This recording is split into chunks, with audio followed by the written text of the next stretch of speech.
Takes a day to learn. Well, Sorry, shit. It'll say something. There's a towel on the treadmill too. It'll say something like, "Oh yeah, let me check my record." And oh yeah, you're right. As of blah blah blah, it's blah blah blah. So, did it find it? It just said that in 2016, astronomers. See, what about recent news today? I heard some stuff about some stuff with planets.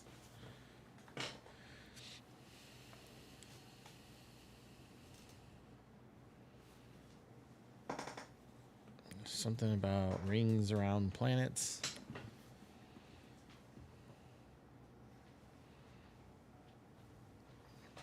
That's our notes from our podcast. It's not a important notebook. That's good. Yeah, no. I probably should have told you that. Like, I don't know if you guys were stressing about that, but it's soaked with tequila. It's just it's just a notepad that I write notes on for. I got a kill in Fortnite at 6th hour, and I want to make a clip out of it later. And, oh, that's funny. And then Melissa, like, that's what all these are. Like, I know what times to check to go back and make clips. I write the time of the stream it happens. So it's just a notebook for stuff like that. And that's all it is. And my wife, she buys these things, like, in bulk when they hit the dollar store. Oh, yeah. So it's just like, if I go back there in that room, there's just freaking notebooks, stacks of notebooks. I think that was so. Blanco, Welcome right? back, everybody. At the Blanco, right at the launch of this podcast, we had a party foul. Mm-hmm. Is that where We had a party foul, and so we were cleaning that up, and you guys caught the tail end of the story about the notebook next to my. The important notebooks are over here where no mess can get to it. Now, don't kid yourself. There are important notebooks. There are. Nothing on that side of the desk is important. Yeah, good evening, Good everybody. Good times. It's great to I be hope here. you skipped football yesterday because it sucked. I was For laughing you. at the end of it. Yes, I was for just me. laughing. At the it's you laugh or you The cry. Steelers defense. For anybody who started the Steelers Oh my defense like God. I did last night, because they, if you also did a deep dive on defenses this week and found that it's just like there's nobody that's actually good that you can count on week to week that's doing anything that's like, wow, I really have to have this defense. Well, and how is Joe Flacco, like, the Hall of Famer that just, oh my God, he's in the prime of his life one week, and then the next week he's just like, oh my God, how is he still But playing? at this point, he's going to make the Hall of Fame just off of like jumping to new teams and taking them to the playoffs. Dude, and I mean, I have to admit, freaking gonna- impressive. The guy's been there for 10 days, and he absolutely picked apart our defense. Now, I mean, this was a veteran that was getting the ball out in 2 seconds or less every I was single gonna say play. that, yeah. TJ had a good game, like he was getting in there, but the ball was gone already. Like he was literally just getting rid of it that fast, and yeah, Flacco. That's something that Flacco obviously has always done well, and now I mean his body might not be what it was, but he can obviously still read a defense. And Not that you really have to read very much when you have Jamar Chase to throw to. When you can just how do we not do something? when about you can that? just I just what the hell? yeah, Richard Sherman was hitting you guys pretty hard in the post game. I thought they were going to go zone when they got eaten up in the first half. I thought they were going to switch it up, but Yeah. you just kept seeing it over and over and over. He just kept beating their man coverage, and over, it was some old guy that was in coverage. You know, Darius Slay, Jalen Ramsey. 5 years ago, maybe, but not now. Right.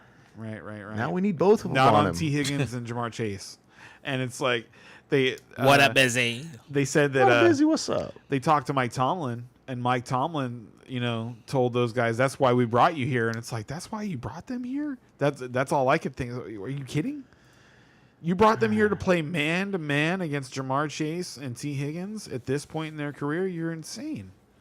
I agree. That is not the thought. That is not the plan that I thought you had for Jalen Ramsey. Well, now, Jalen Ramsey, I know it's not the plan we're going to have a game 2. last oh my God. last week, Jalen Ramsey had 2 sacks. Yeah. That is something that I thought was going to happen. Not necessarily him getting 2 sacks, but him pressuring the quarterback Right. Him from different angles because he can line up all over the place. He can line up outside and blitz from wide. He can line up in the slot and blitz from there. You know, he can play safety and come down and blitz from there. He can still do so much. There's so many things he can do, but not play man-to-man on Jamar Chase. Agreed. That is one thing he cannot do at this point. Proven. And it's not just him. That's not a knock on Jalen Ramsey to me. It's like I watched Stephon Gilmore 2 years ago, and the Cowboys just kept leaving him in man-to-man coverage, and the Packers just destroyed him in that playoff game. It was Gilmore that they went after over and over and over again, and it's because you can't have a 33-year-old man coverage cornerback. They don't work. But the offense looked good. How about them tight ends, bro? Start any of them. Well, and honestly, and that's, I've been saying that since the beginning of the year. All my tight ends are hurt. Is we're going to be relying on multiple tight ends, that we have 3 really good tight ends. And with I got to Arthur take Smith. a Steelers tight end then? Can I ask you? I don't know if because you never know which one's going to get the ball. Both of mine are out. My money would be on Freiermuth if it's on any of them. He was the one that got the most conventional, for sure, in this one. The conventional work. Like it's obvious that they're going to draw up. So I texted you guys during the game, and it's obvious that they're going to draw up some cute stuff for Darnell Washington. And they got really cute in this game with Washington a couple of times. And then the Jonnu Smith thing was just kind of random. He feels like the odd man out. Like it feels like you could kind of start Freiermuth or Washington because both of them are going to get. I don't think you could start Washington. Like honestly, based on what I saw, option 1 is DK, option 2 is whatever running back's coming out of the backfield, and option 3 is whatever tight end happened to be open on that play, he was the only guy other than DK that they drew up passing plays for, where he was the obvious target. Jonnu or no, Washington. Rodgers threw him a fade. Weren't there a couple earlier in the game that were just, Jonnu drops? Like, little screens, little bubble screens. Well, no, there was another one a little bit farther down the field too. Jonnu's felt accidental. Like his touchdown felt like he was like the 5th guy that Rodgers looked at, and Rodgers had to get rid of the ball, and he happened to find him. I don't know. There was a drive or two where I felt like he was really critical there. But Freiermuth had a couple of plays up the seam. Like I think even if you remove his 2 touchdowns, he still had a decent night. And that's why he's the one that I would start. And I'm saying, like, if you're desperate, you might be able to play based on what I saw. Yeah, I'm like based looking on what right I saw, now. you might be able to play Darnell Washington. Like he was getting plays drawn up for him. That's all I'm saying. Apparently, the only running back worth having is Jalen Warren. For sure. For sure. It was back to nothing for Caleb Johnson, and by nothing, and Gainwell didn't absolutely zero. Absolute zero. So, anybody who thought he was going to break out this week was sadly mistaken. I wasn't. I was hoping for a breakout, of course, but I Hoping wasn't every expecting week, one, or for sure. But I was just like, well, Gainwell's kind of banged up, and he should get 8 to 10 touches, but he got 0. All right, so I got an open spot for a tight end in my roster. We're in Top Gun right now. We're talking Top Gun. Yeah. Dalton Schultz. Rondé. That's where I would go. Okay. Schultz is not terrible because he's got like 3 consecutive games, but he's one of those tight ends. It's like as soon as you depend on him, he ghosts you.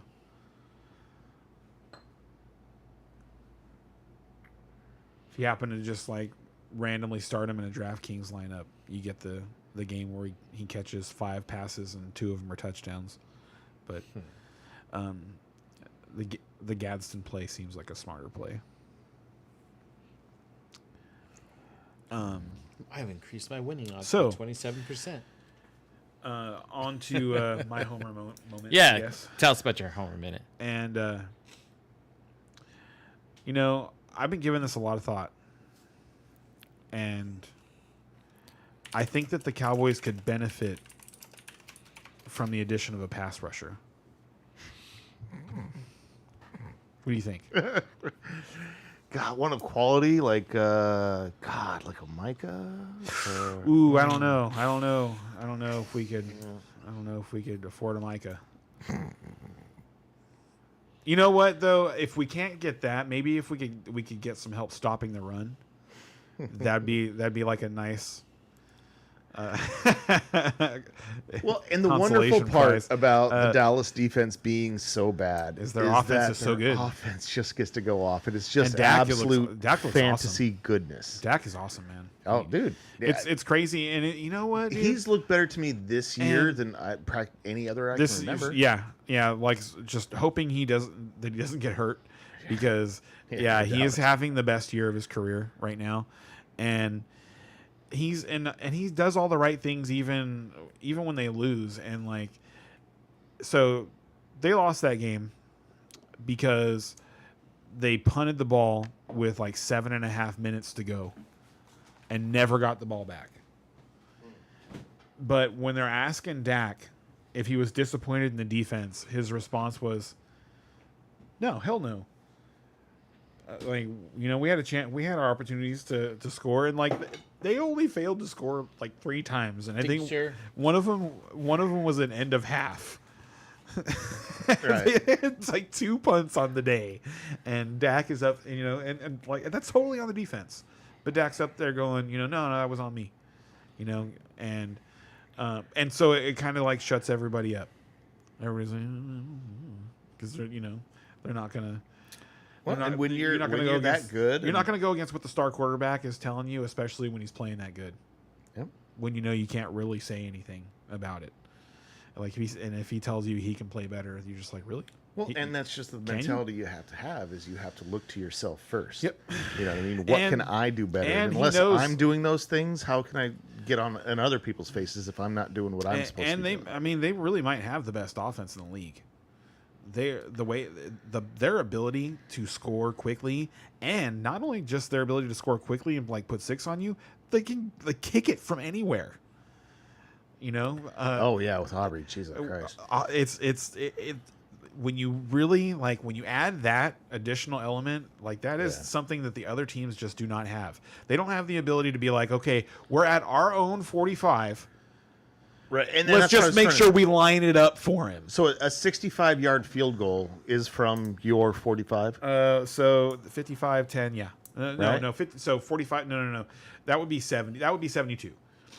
Like Okay. so a 65-yard field goal is from the opponent's 48.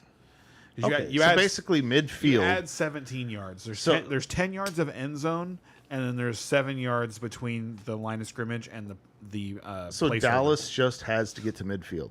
yeah. That's all they have to do. Yes. To get a field goal. Yes. That's, and it's been crazy this year because you've really felt the difference in field goals. Like when they're indoors, Pathetic, by the way. when they're indoors, there's I'm like low key scared of hitting my monitor, so I went. You gotta a little flick bit it, more. man. You flick it. Is that what you're supposed to do? Yeah. All right, learning something. I Right? can't do that. But then you hit your monitor, so. Yeah, and I'm like, that's not a It's cheap. not, That's it's not an accurate apple. shot. I've never seen, No, it's not. I've It's seen fun people shot, be good but- with it, like really, like shoot it really hard. Like I've seen people be able to stick them into walls, Yeah. but never shoot it exactly where they want to. I'm sure so. But, So, but yeah, that Cowboys offense is really good, but it's not going to matter much if their defense is that bad. So fantasy-wise, how much of a drop-off do you think Pickens is going to have? Because he's been amazing for the last 3 weeks. He's been, holy crap, like wide receiver 1, I think. So now what's he going to be with CD coming back? Well, here's the thing, though, is CD coming back, don't they just score more points?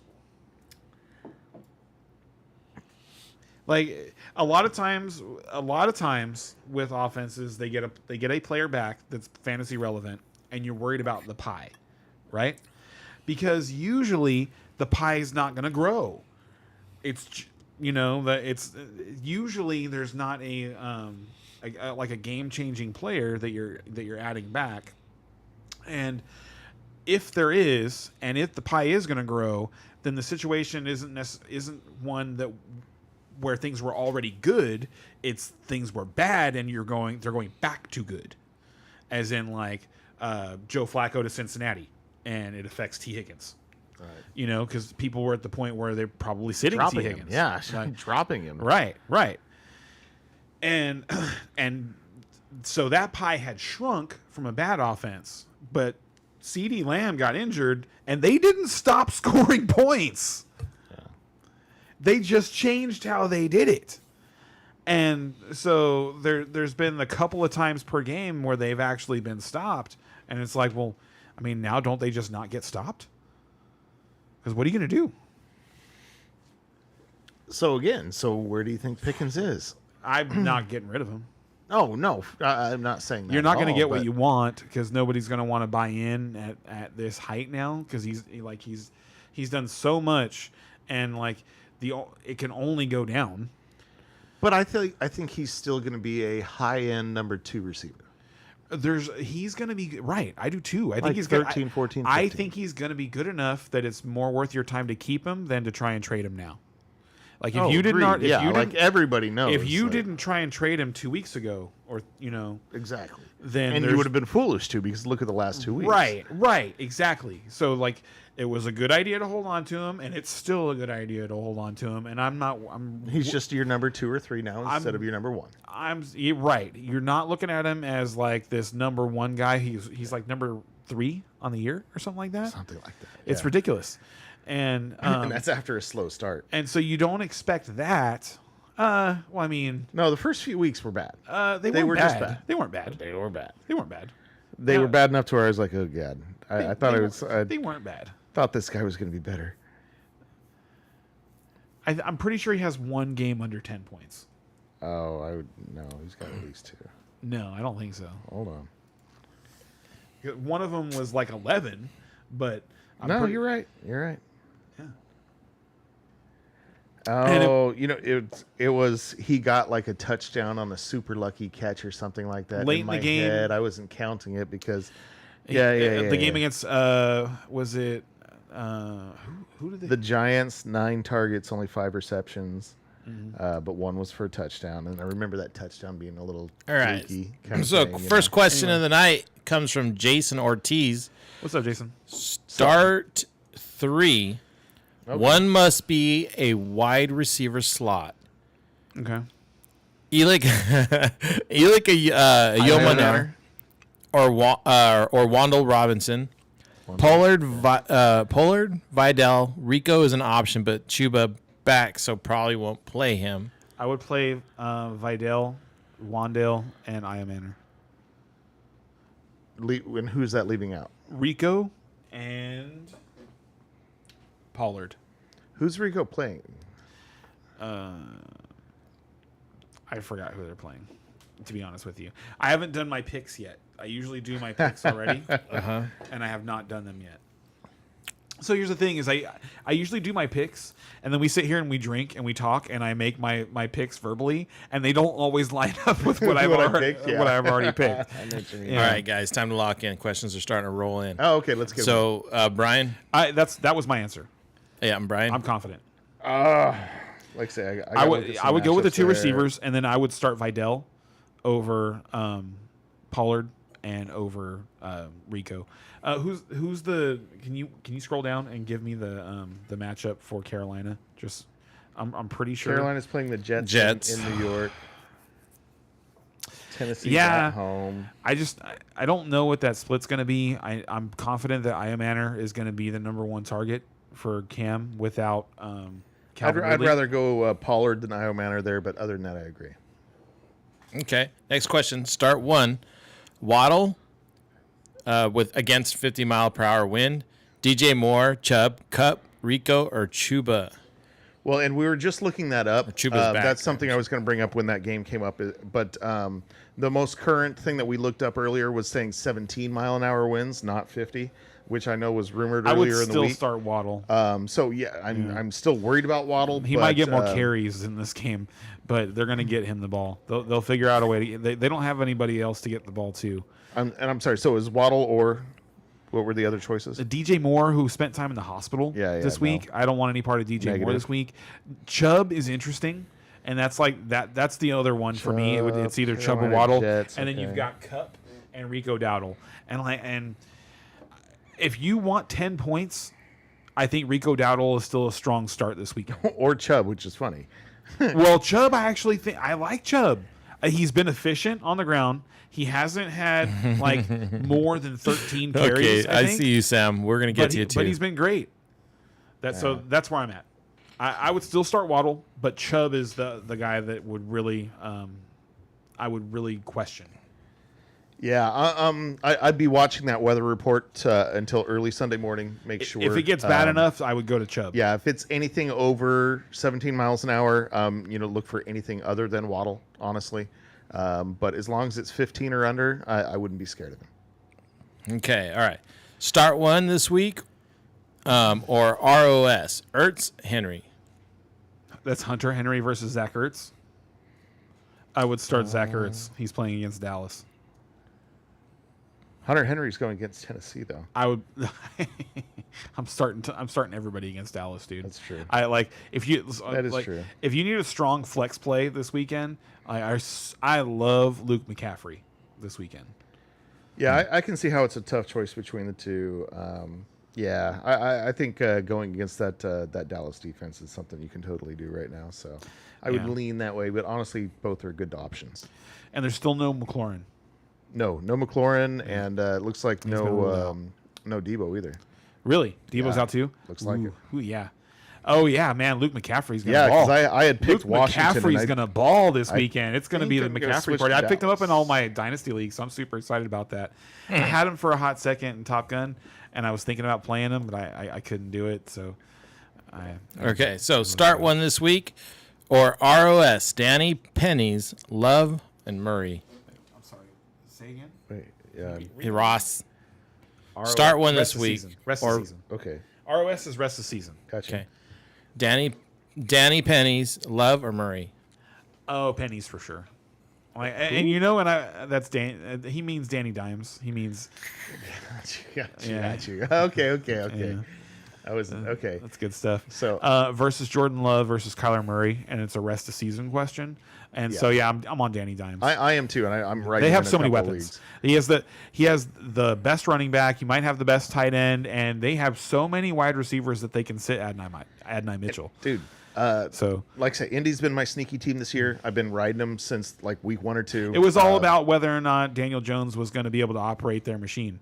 Yep. And I rolled the Answer dice on him, answer and yes. I've been so happy so far. yeah, I see you, Sam. We will get you, I promise. we're getting there. Yeah, I just want to keep you guys locked in. But we do answer every question right now. We've been pretty good at always answering all the questions. Thanks, guys. So thoughts on this? I've traded Ladd, Myers, Swift for his Nico Harrison. His running backs are Barkley, Kyrene, Javante. Wide receivers are London, Sutton, Evans, Terry. And if it helps, he's never started Myers. Yeah, me neither. He's one of those receivers that you never really want to start. Even without context for the, I love the trade personally. He gets Nico and Harrison, right? He gets Nico and Harrison. He gives up Ladd and Swift. Like I'm not counting up all over that. Yeah, because Myers is a bye week replacement. Yeah, if he's on your bench, you're happy to have him there because if Just in somebody case. gets hurt, you can kind of plug him in. But you're That's still all you want him for. But though. yes, that's all you want him for. So I like DeAndre Swift, and I've been on record this season. Hey, they had their bye week. I know. And I then got 20 points off him and last then look week, what he yeah. did. They had their bye week, and then look what he did. And he's been doing some stuff. That's all, I that's all agree, I'm but saying. He was a monster. He was awesome. I have a hard time I believing. think So, I think the 3 years you're- I've played with you guys, he's managed to land on We're my gonna- roster like we're gonna all t- 3 years at some That's point. funny. And, think and so. how often That's- have you been disappointed? every year but this one. I've never been traditionally good at drafting running backs anyway, though. It's not like I was like, oh. I'm so The 1 year I had Christian McCaffrey got this injured guy half the is season. this guy is so unbelievably lucky with running backs. It's ridiculous. Like No skill at all. His oh my god, dude. Christian, Wait, let's get to let's finish the questions, and then you can go off on my skill. team. Okay, so and next how amazing it is. one. Let's see here.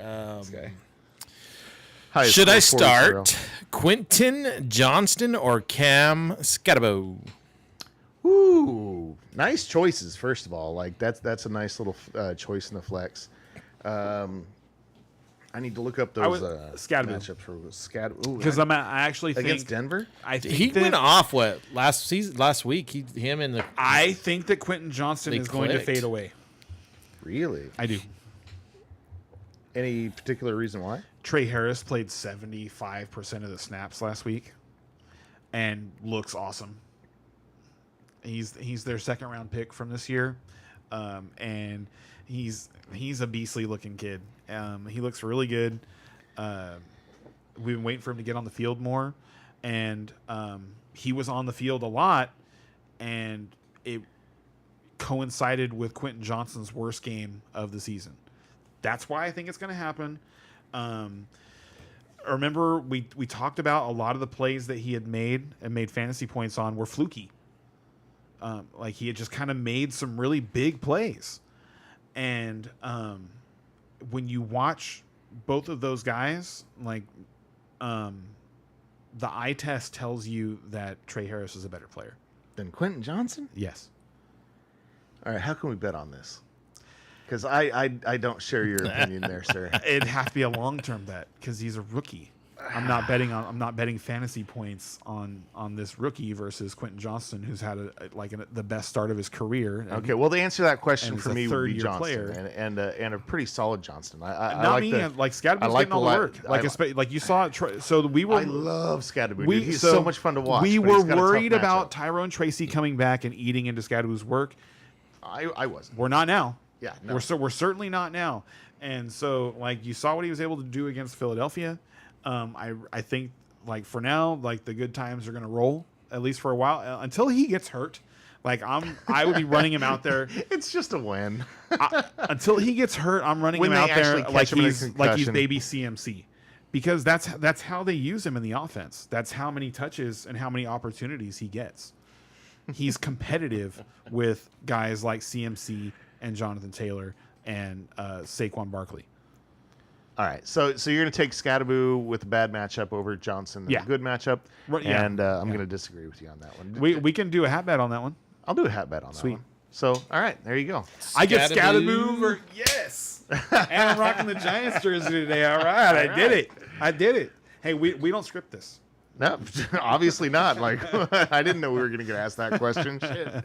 Yeah, right. Yes, exactly. That is like good. Like That's perfect. that's a good point. Like we had no idea that question was going to come up. So this bet. That's is why my on. joke is funny. So show them the hat. Oh, So I don't think you guys had a hat bet. You guys are party fouling all over. He the didn't place. actually. That was So finished it. loser has to wear the hat. They didn't have a bet, I don't think, last week. No, not last week. So who picked him better? I did. I've got the last couple of weeks. Just throwing it out there. Have you? Anyway, Yeah, So- last 2 weeks I've gotten. who's The last 4 weeks in a row I've had high score in Top Gun. Just saying. you Okay, realize all right, that, next 12-team question, league, next 12-team question. competitive league. okay, you realize 4 weeks in a row. that Shady did that last year, They Dude, lost. and then I've already resigned myself to like I to know losing I'm in going the to first lose. round of I'm the going playoffs. to lose like The 3 second round. players in the He'll get a bye. playoffs, and he'll get a end bye, up losing. and then and then here's what happens: is things line up with your teams being competitive or not competitive, or like having clinched already, or injuries happen, and things are dramatically different in week 16 than they are in week 6. So like I don't like to even like I would love to be 6-0 or 5-1. I would love that. That would be great. But if I'm looking across the board and it's like this guy right now, he has the number 1 and the number 2 running backs in PPR. He's got the number 3 and like the number 6 or number 7 wide receivers with George Pickens and Jackson Smith and Jigba. And no, Sorry, not Hurley. Jason. No, different. George Pickens and Quentin Johnson. he has Quentin, Nico Collins. Nico Collins. It's Nico Yeah, Collins. yeah. Nico, he's like number 9. Right. Like okay, and then he has the number 1 tight end in Ferguson. Yep. Like that. Like it would worry me. I'd be And I've got some backups and stuff, but yeah, no, I am very right. I am definitely riding high. What's up, JC? I see your question. right, You're we about better give 2 or some 3 questions. behind. Yeah. Oh, shit, We'll let's get move to on. you. So next one, CJ Stroud or Jackson Dart? Dart. Ooh, this week. I don't. I mean, no. The automatic answer is Dart, but I always like to check matchups just in case here. Most of the time, but CJ Stroud is a guy who, unless we're thinking that CJ Stroud is Wait, no. Who is Houston against? Seattle. unless on the road. I knew it was and like. I knew don't it like was- that matchup very Yeah, much. I don't either. So So yeah, I'll take Dart. I would rather play Dart. Yeah, because they both have tough matchups, and Dart has the automatic 6 points running. He's gonna run. You know? Yeah, that's. I he's mean, gonna I run. put him down for 50, 60 yards rushing. So that's an And automatic. I'd be more conservative, and I'd say 40. You know, but I mean, but 40 and a touchdown is still 10. right. On the ground. So yeah, Jackson Dart has to play a really bad game to not be worth 20 points in a 6 point per passing touchdown. Yeah, his floor is right around. And 12, and if you're talking about a 4 point per passing touchdown league, I don't even think it's close. It's Dart. yeah. All right. So should I start George Kittle? It says Little. It's probably You start George Kittle. okay, or Darren Waller. Kittle. Yeah, Oh, the wow. weather's supposed to be bad in Yeah. in Cleveland. Yeah, and that makes it a no. Kittle's supposed to come back with Purdy, and none of Yes. the receivers are Yeah. healthy yet. Honestly, There's still no Pearsall. Yeah. Jawan Jennings apparently was the $6 man built out of bottles and cans and stuff like that because he's got so many injuries. Have you heard about this? He's got multiple broken ribs, a sprained ankle, a bum back or something like that. It's crazy. So they have no receivers. So getting they've been thrown to Kendrick Bourne, and it was cute, and they were able to sneak away with a win in LA. But they really looked like they didn't have enough to beat a good team last week in Tampa Bay. And I would just say keep an eye on Waller in the future. He is somebody that I think is going to be very good- worth your while. But I would this matchup is bad and the weather is awful. So, I got to be honest. I would have been trying to trade him all week. I would before as soon as we started assuming that Kittle was going to play, and I would have started doing that last week for this week, because I have Kittle in a couple of spots, and that's what I've been doing. Is last week we knew he was getting healthy and he was coming back, but they're going to be careful with him because they can. And this was the expected week for him to come back, and so if I had Waller, trying to sell him Monday, Tuesday, Wednesday, before we found out that the weather was going to be bad this week, because that's how people are, and they're short-term brained. If Waller was going to be playing at home and it was going to be 75 degrees, his value would be much better than it is. But Waller didn't have the huge week last week, so his name isn't quite No, up he still there did. yet. But I think it was decent. It was just I think he was still 17 points. I thought it was a little less than that, but anyway, do we have another question? Yes, we do. So Jalen Hurts or Justin Herbert? Man, I do feel like the Eagles were exposed a little bit last week. Oh, last 2 weeks, honestly. it's been a And couple they're of going weeks. into- Their they're offense has going not into played Minnesota, well. you know, Yeah, it's not a good against the matchup. Brian Flores and defense. but Justin Herbert, now it's funny because Brian and I had this conversation on the way over. Justin Herbert is playing against the number 1 defense in fantasy so far this year, and now this is based on our scoring, but our scoring is pretty traditional as far as defenses go. We don't have anything crazy going on, and the number 1 scoring defense in our league is the Indianapolis Colts. and the number 2 scoring defense in our league is the Jacksonville Jaguars, Which is just crazy. which is insane. And they're both on the waiver wire in our league. They're like, but and that's why I was, like anybody who was sad about starting. Sorry, a little aside. I'm gonna go with Hurts. I would start Jalen Hurts. I don't like the matchup. I would too. Again, because of the rushing yard. Well, although he hasn't really been rushing this year. No, he has. Oh no, yes, he has. Like Jalen Hurts has multiple games with 12+ carries. Doesn't matter if he gets to the 1 or 2. tough. If he gets to the 5-yard line, 4-yard line, they're doing four tush pushes until he scores. It doesn't matter. I kind of feel like this is a get right game for Philadelphia. Yeah. Even though it's in Minnesota. Minnesota's defense hasn't been, as tough as we thought they were going to be. They are going to start Carson Wentz, so at least they'll be able to score back. But that's another reason that I like Jalen Hurts is because they are playing Carson Wentz. If they were playing J.J. McCarthy, I would say start. Wow. I'm serious. Wow, you I'm not hate that kid. No.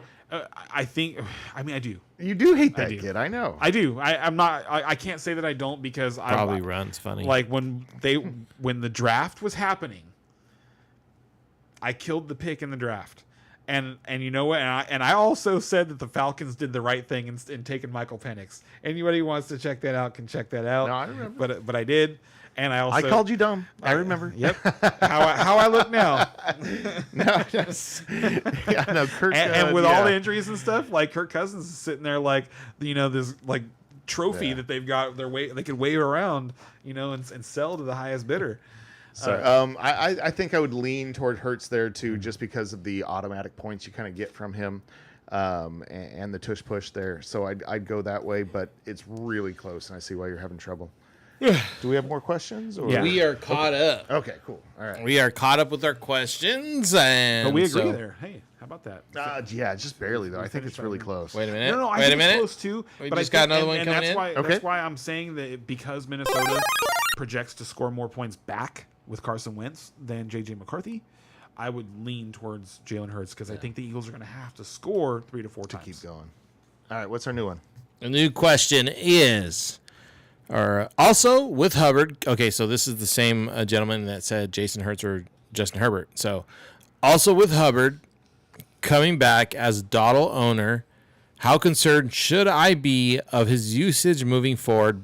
My running backs are him, Jonathan Taylor, Trey Veillon, and Pacheco with Trey Benson on IR. That's such an interesting spot to it's be such in. a rough spot. I wouldn't really like to be honest with you. It's a good spot to be in because you've got Travion who could hit. You've still got Pacheco who Eventually. could turn out to be good. Like Kareem Hunt. I think I'm done with Pacheco. Kareem I Hunt don't is think in the Pacheco Mike can be Tolbert good. version of his life, and as soon as he gets hurt, Pacheco's value goes through the roof. I think. I don't. Because he's Mike Tolberting all of his touchdowns, dude. I think Pacheco lost something when he broke that leg. He is just. He's not 100% yet. I don't think. Well, and last year I gave him that. I was like, okay, he's not 100% better. He's doing his best out there. He Whatever. got hurt again. He has looked awful. He got hurt again right before the year season long. started. So, their running back situation has been a mess. But the fact that they haven't say the tried least. harder to address it when teams like the 49ers went out and traded for Brian Robinson. So it's like they could have gotten Brian Robinson Right. if they really felt like it was a mess. Tells me that they do believe in Pacheco still. So there's probably more going on there than we really know about. So that's all I'm saying about it. But you've got Jonathan Taylor, Right. Yeah. You've got your who's hero. doing the RB. work of 2 men right now. So you get to ride that out until Trey Benson comes back. Definitely gives you a cushion, but Benson's looking like he's going to be closer to 6 but I weeks mean, than 4. but for the last 2 weeks, he's been able to start Taylor and Dowdle. Right, and he can probably He's been on get top away of with the that world. for one more This week. guy's been on top of the world. You've been on top of the world. So Yeah. I would. So, He does have so a good to be, record. So my worryometer for you is like 0. Like I'm not worried about your situation at all. Your situation's pretty good. Like So he's starting Dowdle right now. I'm starting Dowdle who and else Taylor. does he have? And then Travion, in who 4 you're- or 5 who you're weeks hopeful he'll on. get Benson. Travion, I think, is Benson nothing until Benson he will be proves back it. sooner than that. Travion might be nothing all year this He year. might be. That's true. Like he's leaning towards being nothing. He's all year. leaning towards being the worst draft pick of the season, all formats. Up there, yeah. because he's somebody who in snake drafts got all the way into the third round. He was going late third. Gross. Yeah. So there are some people that are extremely disappointed. Regretting that. Yes. Oh my goodness. I'm not one of those people. I didn't do Me that. neither. But yeah, if I were you, I'm really not that worried about it. If you want to, what I might do, like, I'd be hopeful that Dowdle has another great week, and then just kind of put him up on the trade block and see what happens, and see if somebody comes after him.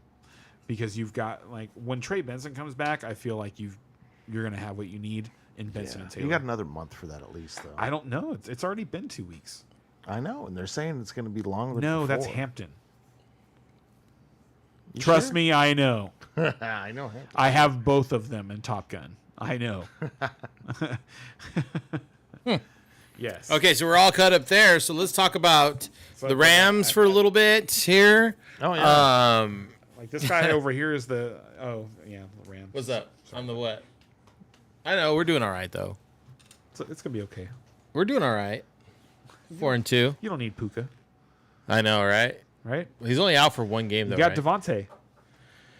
So about that, thank you for bringing that up because I would love both. because Another of both.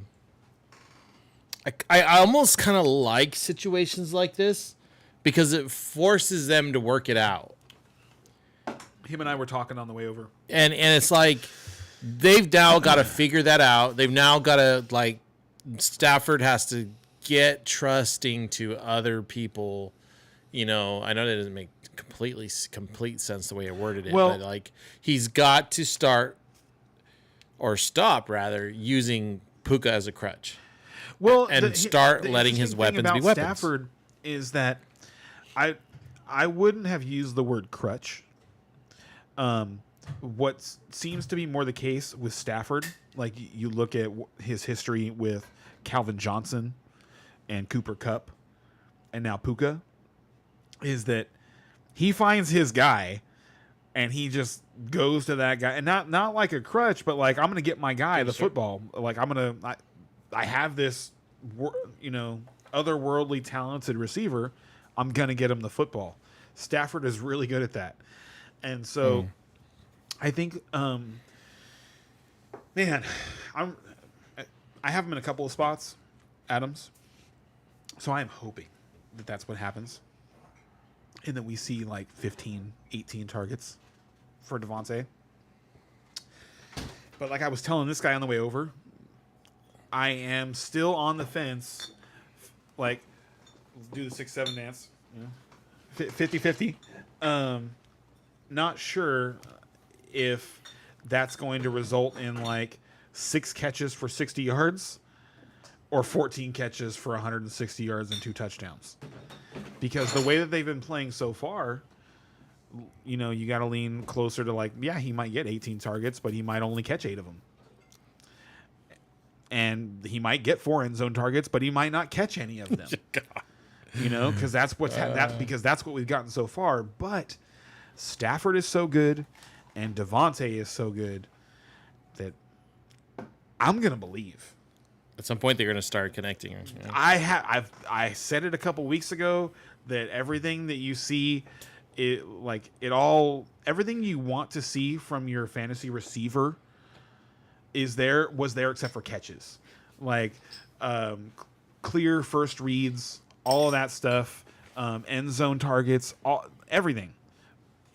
They just weren't connecting, and they were so close. They've been so close so many times that I want to believe that this is their time, that they're going to get it right. It's going to click, and they're going to Good, because it's against the Jacksonville Jaguars this Sunday.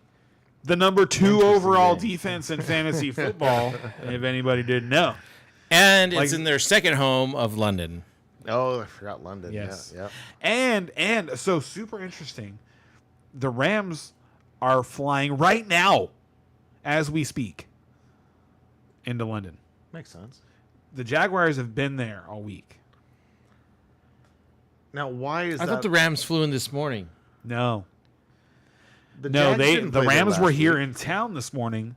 Then they had their press conference Oh, geez. where McVay outlined how they were leaving tonight. They would arrive in the morning. They would have a walkthrough, and then the players would be able to rest until game time. So they're going to have the players are going to have like less than 24 hours to acclimate to being 8 hours out of their time zone. And why were the Jags allowed to go early? The Rams think could there have was- two. Well, no. Remember earlier in the season, The one of Rams could have two. This is what they chose to do. But okay, but earlier in the season, one I think it was the Steelers were prevented from going early It's over to Europe. It's Yeah. super weird. It's all super So what weird. are know the what you're rules on talking that? about. I don't understand I do not, to be honest with you.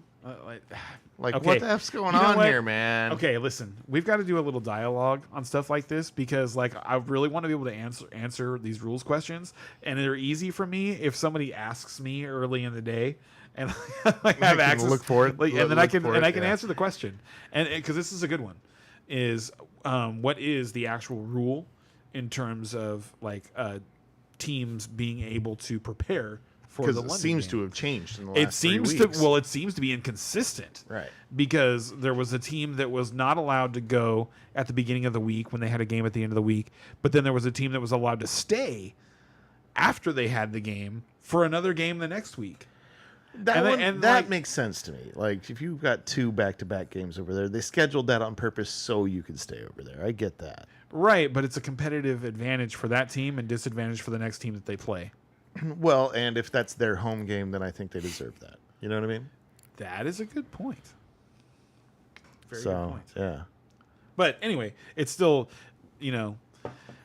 And they're all. Draws Everybody curiosity. knows they're trying to make Jacksonville Jaguars the London team. Oh, for sure. So they're going to That make is- those two them have the back to back over there. Yeah. Jaguars are so fetch. Wait, did the Jags play in London? They didn't play there last They week. play did there they? every year. No. But last week they weren't in No. Europe, right? No, they haven't been there. They have not played a European game this year. Right. Oh, and so they That's were. what I'm saying. So they Okay, were- gotcha. That's why I'm just like, No. why did they get to go over early? No, it was Yeah, Cleveland. Cleveland played. Right. No, but that's what I'm Minnesota. It was Minnesota. Minnesota played Pittsburgh, then they played Cleveland, and played them. Right. They played Pittsburgh in Germany, and maybe that's what it was. I don't know. It's weird.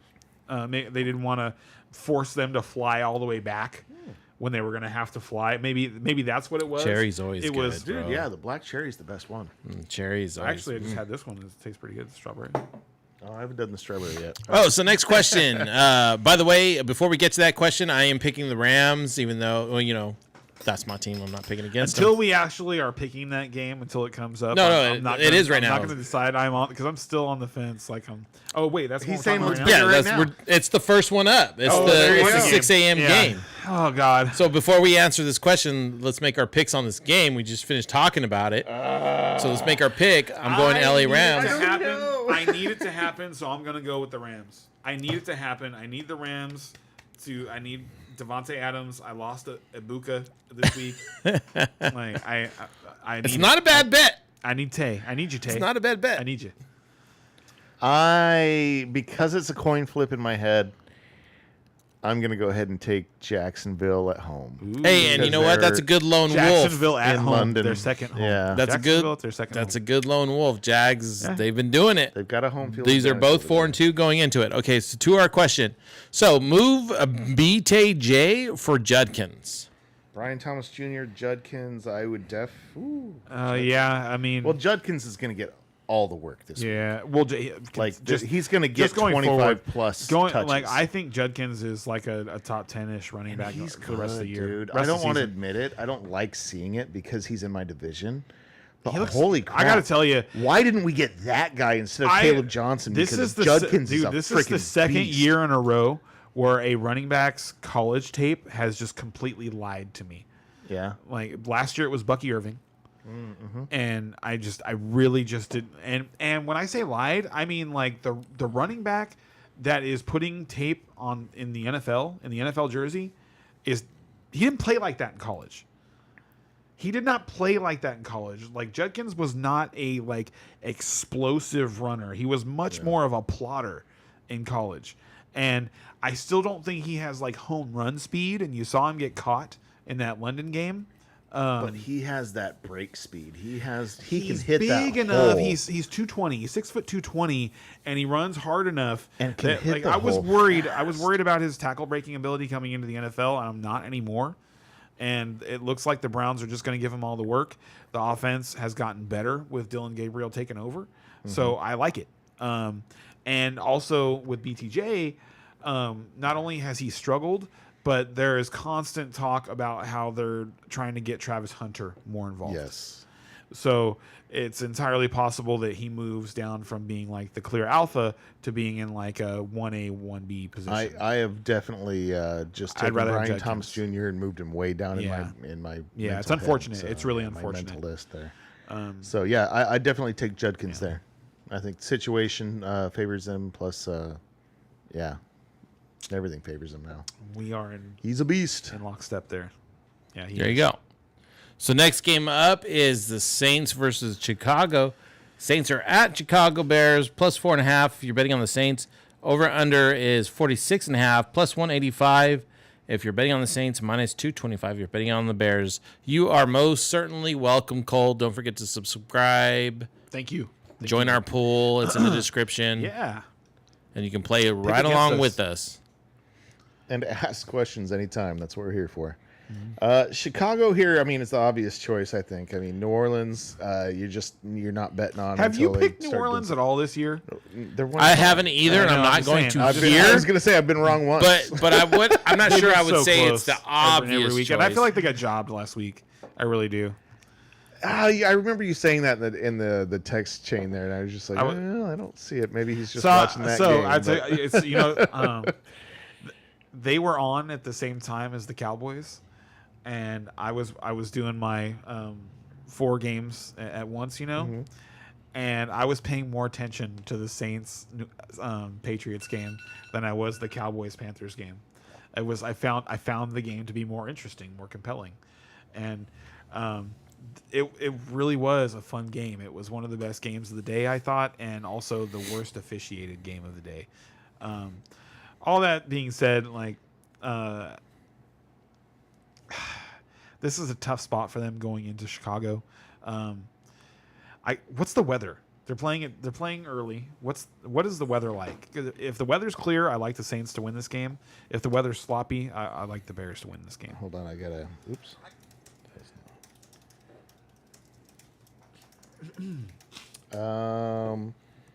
I've got 12 mile an hour winds and some rain. Slight chance of rain showers. Yeah.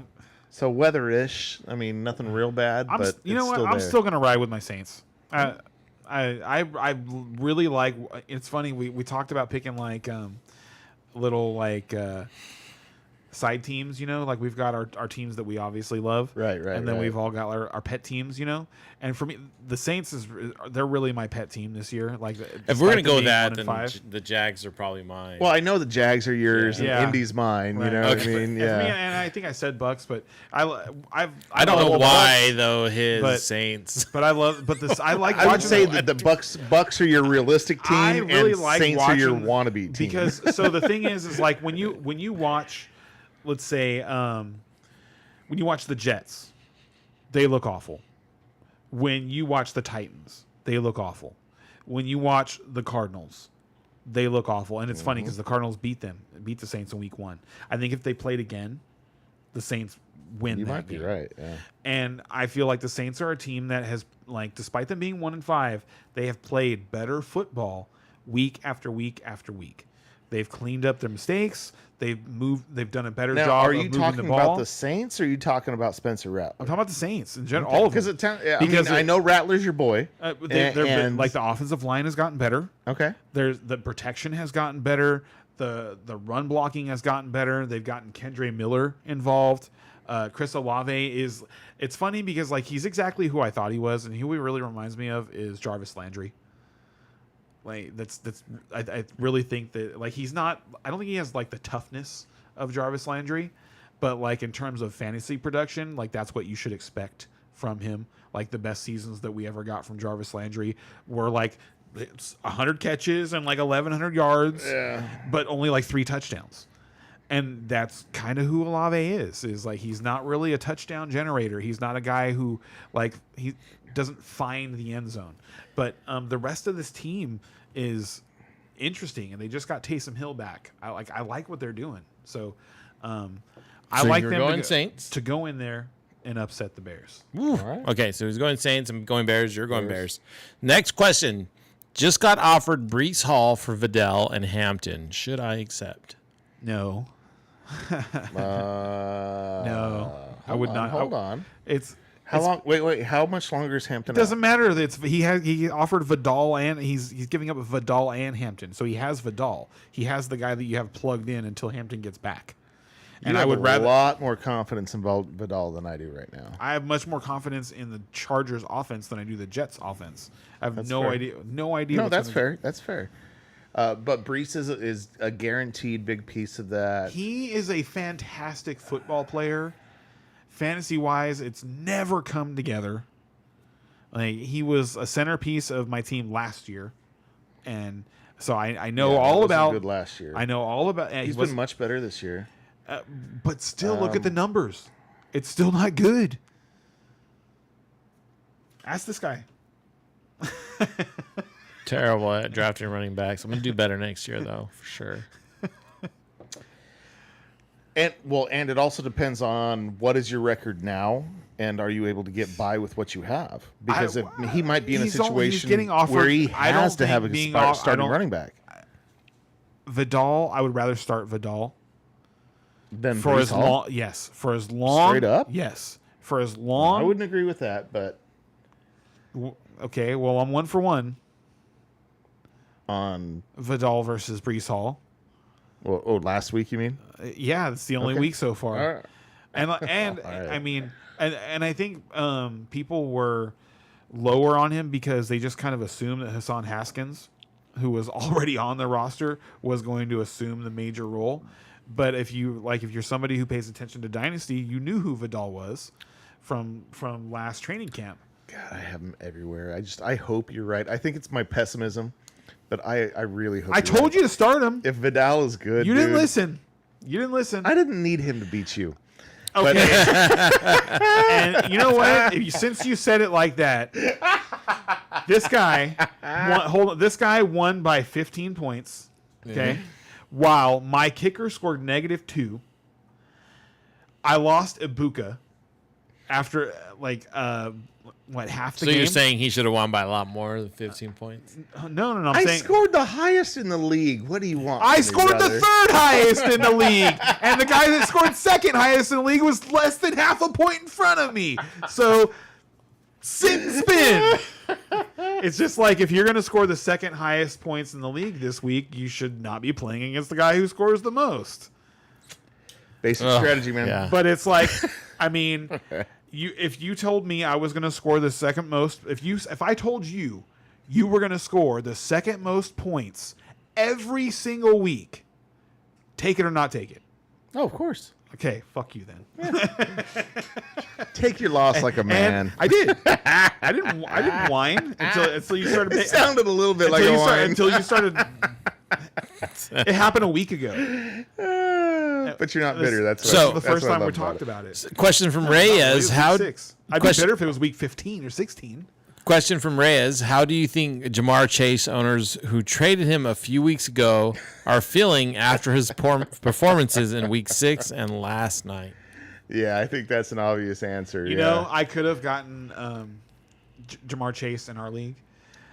He's owned by our good friend Aaron. What of his- is Aaron still listening? Oh, Aaron? And Aaron, I asked Aaron. I think this was 3 weeks ago. What it would take to get Jamar So Chase. right after the injury. Right. Right after the injury to Burrow. They had one game since after Okay. that. One or two. Because they played 3 games with So Browning. he got a taste of Browning and went, Yes. oh, God. Yes. Okay, And gotcha. and I was like, I thought I just assumed it was Browning that was going to not become awesome, but get good enough that it's Jamar Chase, And so I was like, what might it cost to get Jamar Chase? And I could have had him for Ladd and Hampton.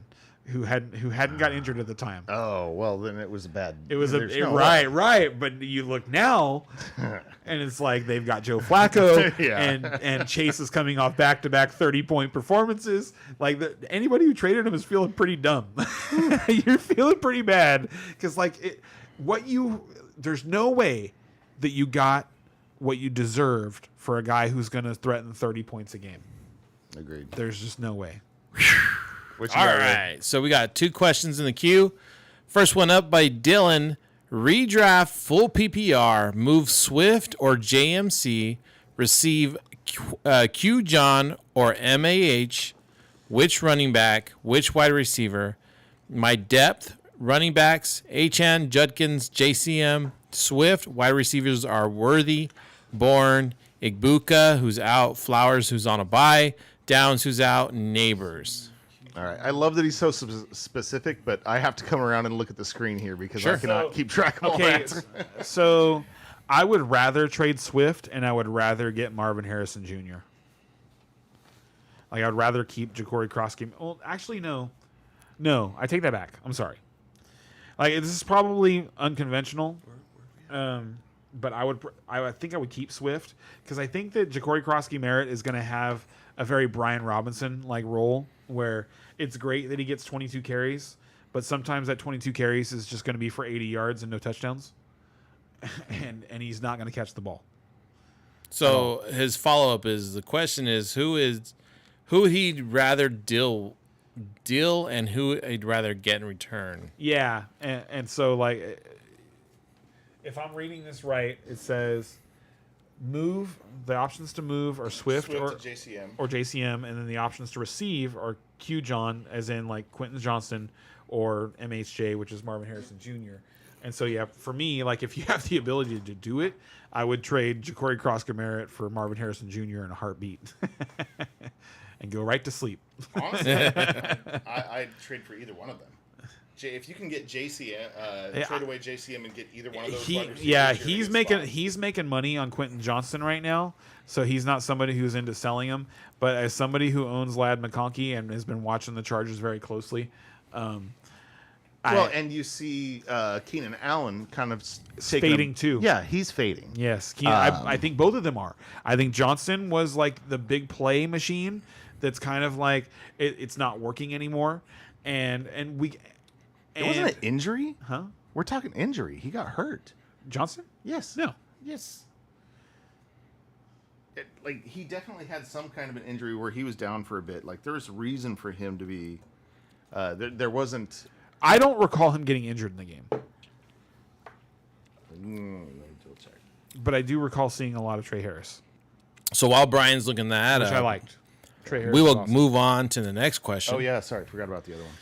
Just traded J.K. Dobbins for Kittle. My running backs are CMC, D Swift, and JCM. How do you guys feel about that? It's a PPR 12-man. Well,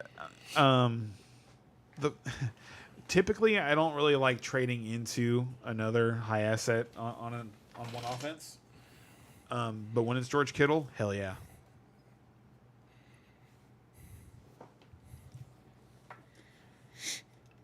Yeah, and Dobbins is somebody that's got an extinguishing. Like he's running out. As somebody who you can bring the chat up on has- your phone. As somebody who has been gathering up shares Like where? of Just go to the RJ YouTube Harvey, channel. I agree with Brian. I think that never find it on I YouTube. kind of feel like You want me to the put it in writing's the on chat? the wall Please. for Dobbins, and that eventually Harvey is going to take over. Because now, like the last couple of weeks, when you see like the more explosive plays come out of the backfield, it's Harvey. It's not Dobbins. Absolutely.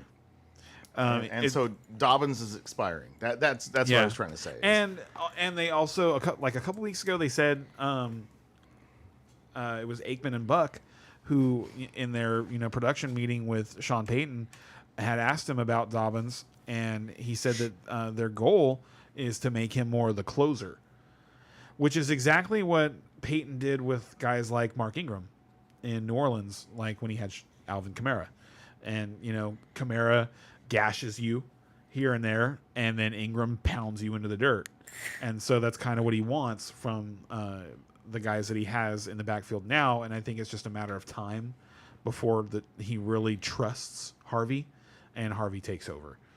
I'm hoping for God's sakes that it's before before my team is like injured into oblivion. So he says, he's trying to figure out which wide receiver he wants. I was moving off JCM, but he does have the easiest remaining schedules for running backs. The guy offering those wide receivers have agreed to either deal. I'm scared of MHJ only if Kyler gets back to starting. I like myself from Jacoby Brissett. They're going to start Kyler as soon as he's healthy. That's for sure. I don't think there's a question there. But I'm with you. I totally agree with you there. But I think that if Marvin Harrison hadn't gotten robbed in that Titans game of a touchdown, that was a touchdown. Like Well, and I will say the last 2 or 3 games that Marvin Harrison to me has taken a step forward. He made looks some different. catches that He I'm looks just like, different. he was not making those Right. catches before. He looks so more I will definitely say assertive. that.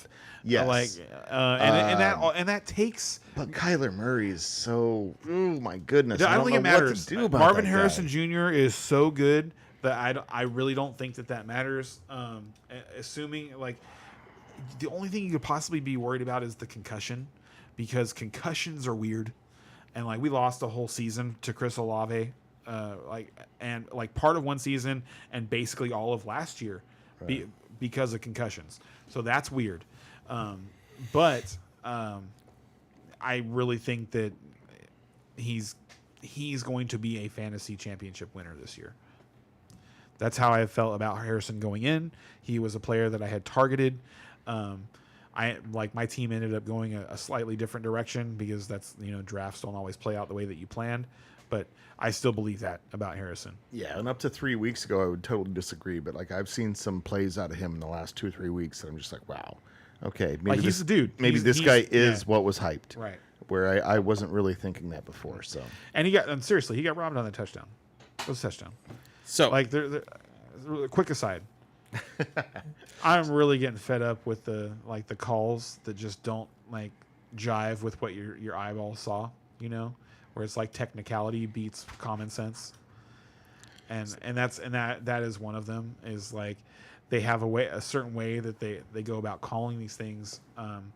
But and replay probably has something to do with that, with replay being part of the penalties. hold now, on which was before we never- go on replay. All right. Let me catch this up real quick. So, and it looks like okay. So let me catch this up with chat so you guys know what's going on with chat. Dylan is saying he is the true WR1, but QJ also had great volume up until his last week, and he did get injured. He's already off the injury report and will play. He's on bye next week, though, and he's 2 to 4 due to neighbors out, and some of my players are underperforming. I think he's a huge sell high candidate. Who? Quentin? Yes. And we just have different And opinions Byron, on I this. see you. We're going to get to you. And maybe here it's in a little because bit. I have had him and I've been enjoying that run. But it just feels like he's turned a corner. It feels like I don't feel that way when I watch it. It feels like he's finally living I up to the don't hype. feel It's like that he's way at all. finally bought into He this. still just drops whatever it balls. is. He still shows off the panhands from time to time. I just feel like he's gotten lucky a couple of times. Things have kind of gone his way, and he's gotten just some fluky points, chunks of fantasy points. And after the first week, you can say that. Okay, second week. All right, third week, it's like, well, I don't How's know. he doing the last Fourth 2 weeks? week, it's How's he like, do- how's he- you know what I It's mean? not, but it's the last couple weeks now. But again, injury. Like that injury was in Not there. the Like week before, our gentleman here just confirmed it for us. What were his points in week 5? And that was the Commanders game, right? Yeah, the Commanders game. And the Commanders are a terrible defense. While you're looking that up, Byron said that he originally drafted, and Byron was the J.K. Dobbins or Kittle scenario. I originally drafted the KW3. I traded him for Chase Brown, then traded Brown for J.K. Dobbins, then just did the Kittle trade. So he just wanted to let us know. It's a little I like how tidbit active for you you guys. are, man. Yeah, I All do over too. there. So you essentially turn KW3 into Kittle, winning. Over time, yeah. Well, and which is kind of an even trade, but it's It is really funny because they went the exact same spot in drafts. Right, Like in snake drafts. Ken Walker Ken Walker was going in mid-round 4, good point. and George Kittle was going as the tight end 3 at the end of round 3 sometimes, but early round 4. So, but it sounds like he got a little value in between on the he trades did in different weeks. Well, so. and based on how it timed out, like it Snake sounds like draft. Yeah, I like how you're playing. based on how it timed out, it also sounds like he kind of like has been selling out of guys as they've been fading. So- Exactly. Yeah. well done, sir. and well done. and It's Quentin hard to pull his Johnson- trigger sometimes, man. It is. Quentin Johnson out week 6, and week 5 is the week that he got hurt. But yeah, he only had 6.9 points, but that was the week he got hurt. So Oh, I didn't realize that he didn't play last week. yeah, he didn't play in week He didn't 6. play at all last week. Nope. Okay, that would explain why I didn't see him. Exactly. But I really like seeing Trey Harris. I thought he made some really good plays. He flashed and Yeah, and he's just a decent replacement. Dynasty nerds have been waiting for Trey Harris. So So And they hadn't with- been waiting for Quentin Johnson. no. Dynasty. know about that. No. Most Dynasty nerds have been like in disbelief at what he's finally doing now, and like I'm telling you, it still doesn't add up because it's not like he's. Hey, Byron, thanks for that Drake follow. We London. appreciate that. And, Make sure you join our pick 'em pool too while you're at it, so you can pick with us from week to week. Sorry to cut you off, Ken, but Dylan wanted to let us know with MHJ on bye next week, he was leaning QJ considering his record, but he doesn't know if MHJ was wide receiver 1. Upside is Cardinals get it together. Tough one for him. Can we do that rest is of the the running season, back like a Bowman one bet? should part with. MHJ versus Q. Swift versus has Johnson. had his bye week, so that's a win. But JCM is a rookie and has the easiest remaining schedule. Why does this have to be so hard? And he just described too. Thanks, and we appreciate the subscriptions. And please play with us in our pick'em pool. You know, you're gonna start behind this year, but next year, you already be in the pool. You don't have to and you remember go to week And to join. we're week, really so- getting tired of playing with ourselves. Wow! Wow! I had to do it. No. It's, So right. I'm It's a sorry. good Back to time. the question. It's sorry. What was the question? I was. I don't remember. I was. I don't know if there was one. I think it was just like no, follow we up. answered. We like- answered the question. Yeah, I and think it then was we just were follow kinda up. talking about He's it. building his scenario a little bit for us And too. I'm trying to get a Bowmore bet out of you. I know you are, and it's just too close. Like Come on. I don't. It's just too I don't. close. I don't take close. I don't. No. I only shoot fish in the barrel. If I'm gonna bet a Bowmore shot, then I want it to be something I'm sure of. I mean, I think that's the what whole point. I think. Yeah, I is think that's it? kind of That's the point whole of the Bowmore. point of it. The point of the Bowmore I guess is that- you're so much of in a disagreement Right. Bet. that you're just going. But Come on, let's bet the he's- house on this. He's been talking Yeah. about that way. Like he's been talking down on Marvin Harrison Jr. and I've been talking down on Quentin Johnston. But like I say, I keep telling you, the last 3 weeks, like all of a sudden, Marvin Harrison has turned a corner. So, and you're saying that Quentin got hurt and that somebody's trying to take his place. I don't think that's the case, but I mean, It's not necessarily somebody trying to take his place. It's like this guy.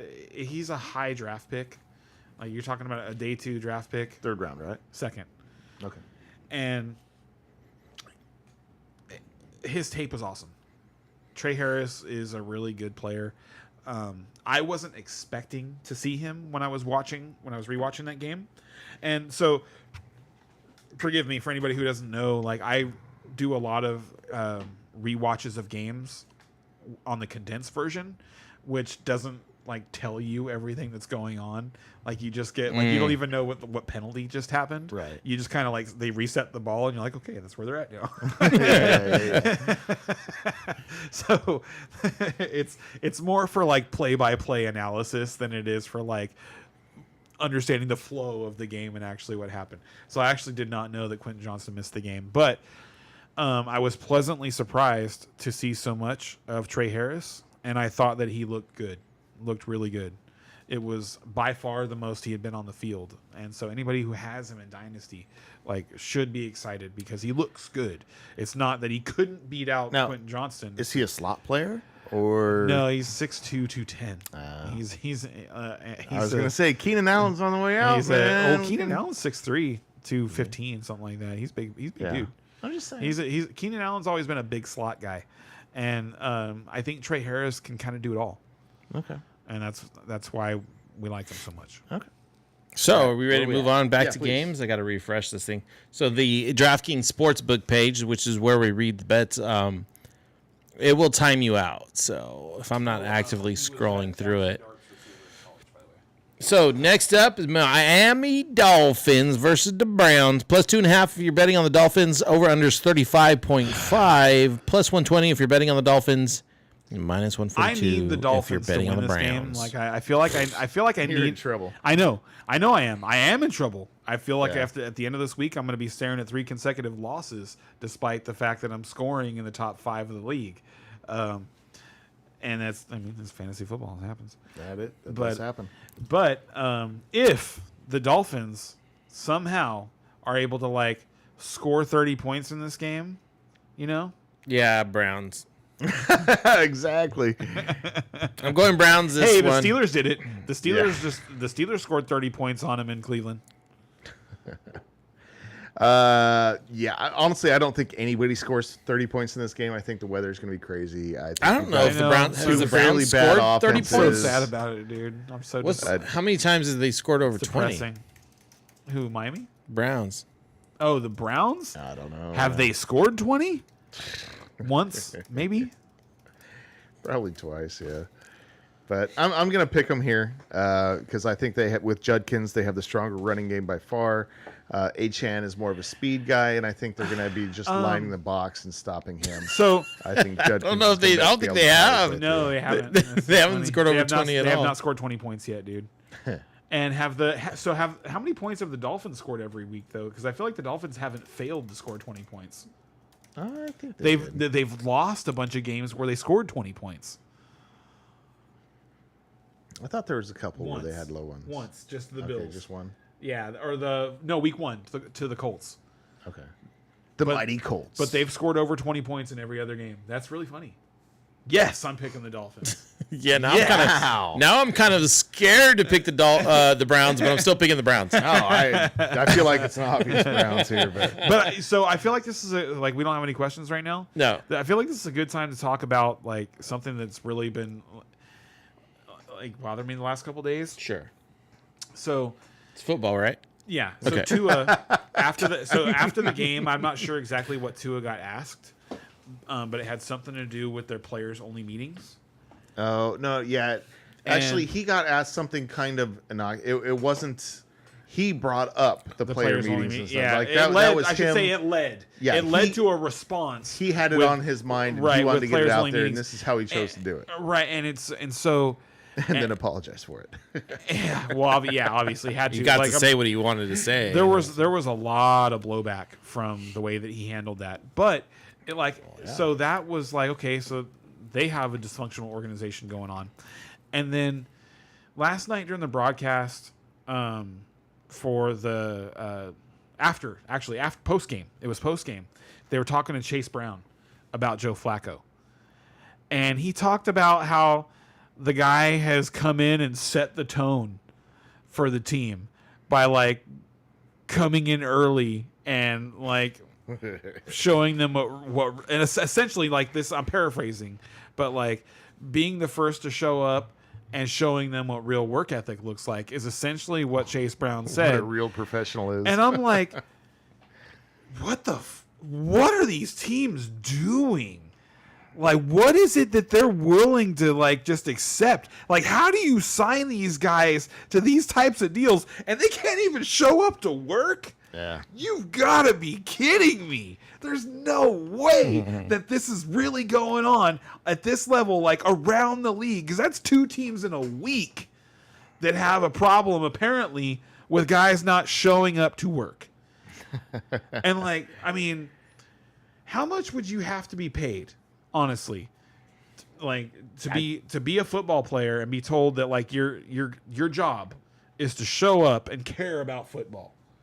And like I mean, these guys have They- the they'd dream have to- job according to themselves. like at Google, apparently like they had to implement a rule on employees and going home.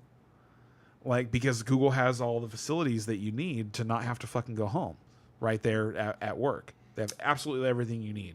They have people that like live in trailers in their parking lots and stuff like that because it's just cheaper than like buying a house. And like I read this article, like this was a couple of years ago, but I read this article about this guy that did that, and he would just absolutely max out on the amount of time that they would allow him to be on the premises, and then you're not allowed to be on the premises for like 72 consecutive hours or something like that, and he would just fucking fly somewhere in the world and take a small vacation. But that guy, but he would max out, you know? He would he would show up to work, and this is a Google employee. How interesting could his work be?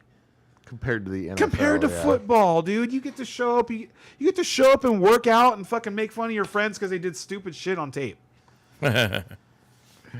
That's what football is. Yeah, no, and it's just not looked at that way. Well, I think They're there's such children. That's what it is. it's a maturity part of it. So the way it like and yeah, we could field this right now. We could talk about it a little bit. The people in the NFL have never had the reality check. Not these guys. You think about it. No. In their head the whole time from whenever they got that seed planted, so Pop Warner, high school, whenever, have thought to themselves, I'm going to be an NFL player one day. And then they do, and they never have that reality check. Mm-hmm. They never have it. In their head, they've been there the whole time. So many of them have had their asses kissed from the time that they were like 14.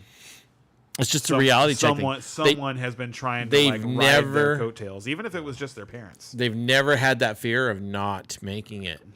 They just knew they were. And now it's especially bad because like they're millionaires before they even leave college. Like, and if they don't like what's good, like now they get to treat college like it's a constant. They're constantly free agents, year after year after year, in college now. Sure. It's unbelievably and stupid. I do believe that they need to I'm get some someone money who's out for of it. paying the athletes. I actually Right. I wrote a 15-page paper on the validity of paying athletes. Right.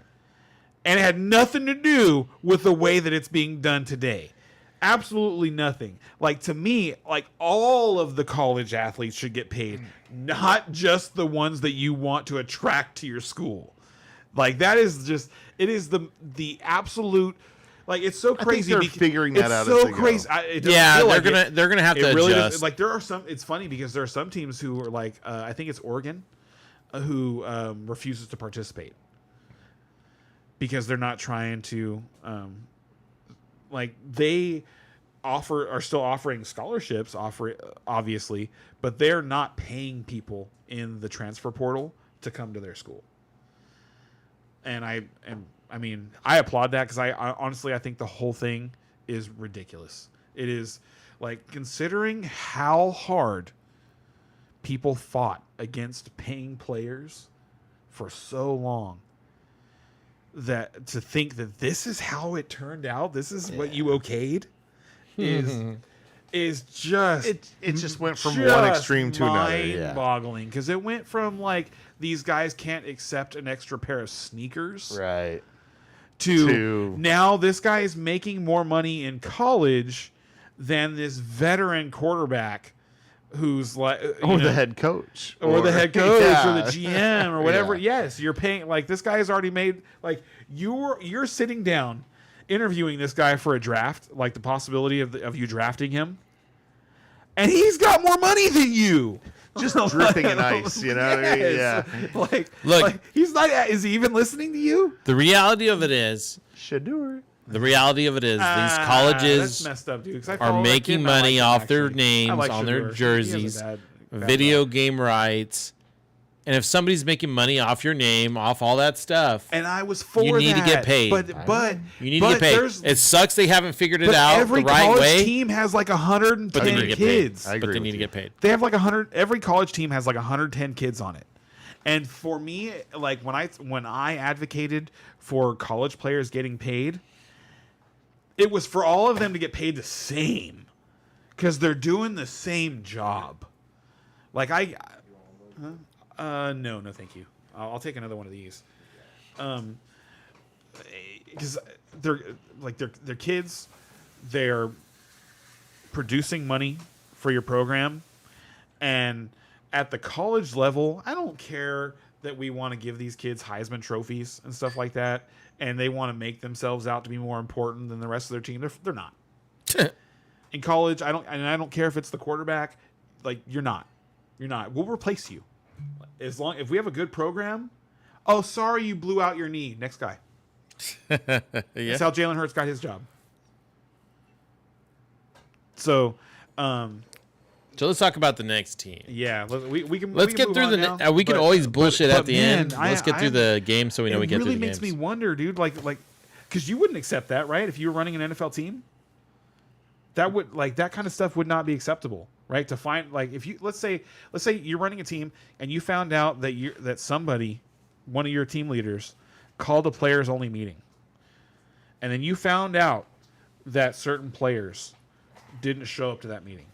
It wasn't mandatory. Are you not having a conversation with it? So, are you not? Are you? I'm on your side. Are you not having right? I know you are. I know you are, and I imagine you are too. Are you not having a conversation with each and every one of those individuals that didn't show up? Who didn't show up? Who didn't show up? As the guy who runs the team, who actually runs the team, the general manager. Let's say you're the general manager. You're the head coach. One of those two. Basically, positions. the captains are calling a meeting. The captain. Hey, Your captains called a meeting. players come to this meeting, and you had guys that several didn't players show who are up. just like, Gotcha. As Yeah. the GM, are you not going around? No, no, I was thinking something like a little bit more nefarious. And than that. apparently, they were trying to rally the troops, kind of thing. And I guarantee you, Yeah. if that had happened, Tua wouldn't have said what he said. If someone had his back in that organization and went to the guys that he's talking about and had words with them, he would have known about it and he would have felt like he needed to say what he said. So that's crazy. Like that organization is messed up. And there's multiples like it apparently, because apparently the Bengals aren't buttoned down and we know the Jets aren't. Like the Jets owner jumps in like whenever he's in the country. Yep. Personalities are hard to manage for sure.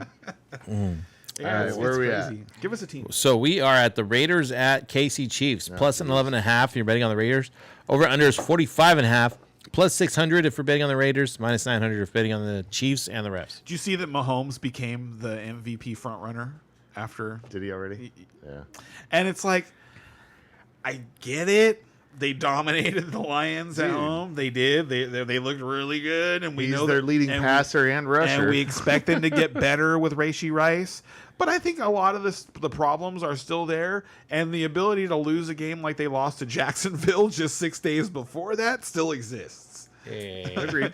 I don't. And this is a divisional game, so the fact that there's such huge favorites does seem a little bit off. But on the other hand, I just can't imagine picking the Raiders Mahomes here. likes to beat the Raiders. It seems like it's really interesting. Like, well, I mean, the it's Raiders. It's kind of like Brady beating the Jets. That's what it feels like at this point. Is that you just expect Mahomes because to the just Raiders trounce win the more Raiders. often than they should against the Kansas City Chiefs. But and when they do, they rub it in like circling the parking lot and shit like that in their bus celebrating. You know what I mean?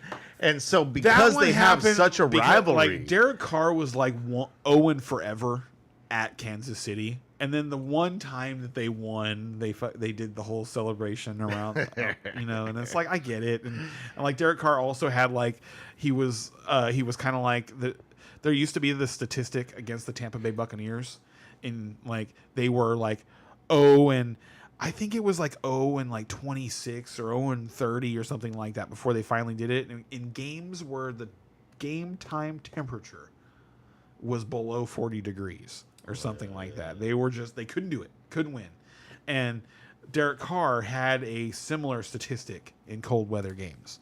And so it was just a huge deal for their team all the way around. So I get that. But other than that, it feels like Mahomes has mostly dominated this team and like has some of his best games statistically against this team.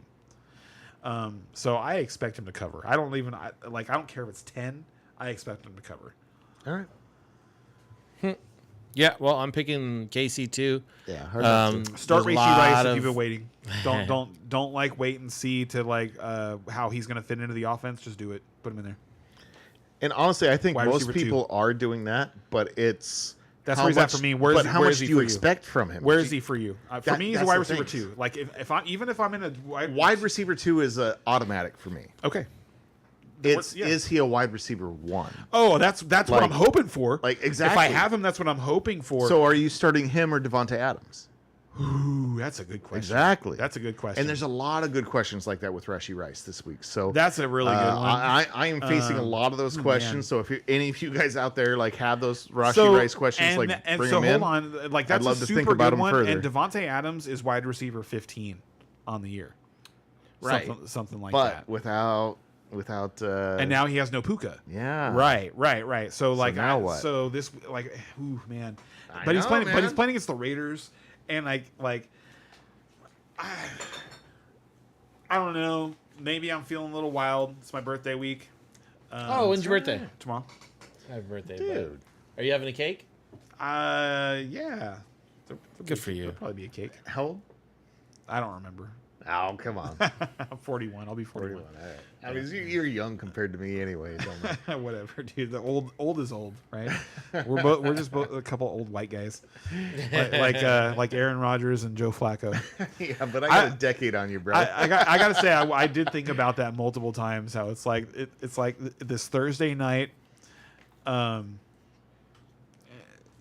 monster game, a huge showcase for the league. And it's 2 old white guys at quarterback. But they were awesome.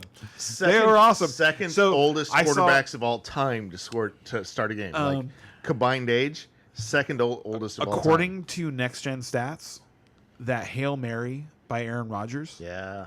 was the longest ball, the longest air travel ball since 2017. From a Dude can old still do Aaron it. Rodgers, He yeah. he can just do it. He's so good. I've been so happy. I with hate him that this guy year. so much. Like he's fucking just ripped my heart out a couple of times. Like I say, as a Steelers fan, like I am. It's funny because this isn't what I expected at the beginning of the year, but I am thrilled with Aaron Rodgers and completely disappointed in my defense. Oh yeah, And I Weird. thought it was going to be the other way Opposite. around. Yeah, Yeah. If you had to bet on one or the other, it would have been the other way It around. would have for been sure. betting on my defense Yeah. 100%. Uh-huh. But, Weird. Yeah. The NFL's weird. It's a weird season, Dude. It is. It has been a weird season so far. Totally agreed. Yeah, for sure. So next up in the weirdness, we have Eagles versus Minnesota. Eagles are at Minnesota, -1.5 if you're betting on the Eagles. Ooh.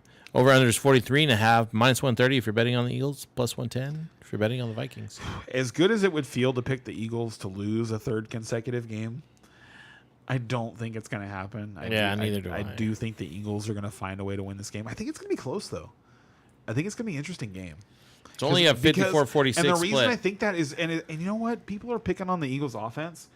I'm actually not as disappointed in the Eagles' offense as I am their defense. Agreed. They're another one where their defense just isn't doing what it was supposed No, to like do. how you give up 34 points to Jackson Dart and Cam Scadaboo and no fucking Malik Neighbors. And I'm telling you, Minnesota is a good team. Yeah, they They're are. At home. And they're better with Wentz than they are with J.J. McCarthy. I don't know if that's true yet because I haven't seen enough of JJ to know. I've watched a lot of but J.J. I think Minnesota is going to be able to beat Philadelphia this week. I'm going to take Minnesota here. I hope I'm wrong picking the Eagles. Yeah, no, Oh and- yeah. I'm rooting for the Vikings. You know, I hear you. My uncle's a huge Vikings fan, and it always, anytime I pick against the Vikings, I always feel slightly bad. You know, I do. I really do. I love that guy, but I do. I am so I'll be rooting for them, but I do expect the Eagles to win this game. and they're favored, and I get it, but Not they're by much. But they're sliding. They're and they're mad sliding for a too. reason. They're They're mad not too. favored That's by that's much. the thing. It's like This is a team that's like the nucleus of this team. You know, Jalen Hurts, Devonta Smith, Dallas Goedert, the offensive line, A.J. Brown, like most of the defense they've been together for a while, and when they get into positions like this, they usually respond. And so that's kind of what I expect. They've had a couple of down games, and I really expect Minnesota to be the unfortunate team in the and that's way the thing this is week. the only argument I can come up with for Philly right now is those intangibles. Oh, they're the world champions. They're going to do it. They're going to come through. But honestly, with their play and what's been happening on the field, You know what's funny though? I'm going to take Minnesota. Can I real quick? It's funny because we're talking about this game right after the Chiefs game. But doesn't it feel like the Chiefs are getting more of a pass than the Eagles? As far as like the Chiefs have What's looked better going- than the Eagles. no, Last Chiefs Chiefs have looked better. Not all season.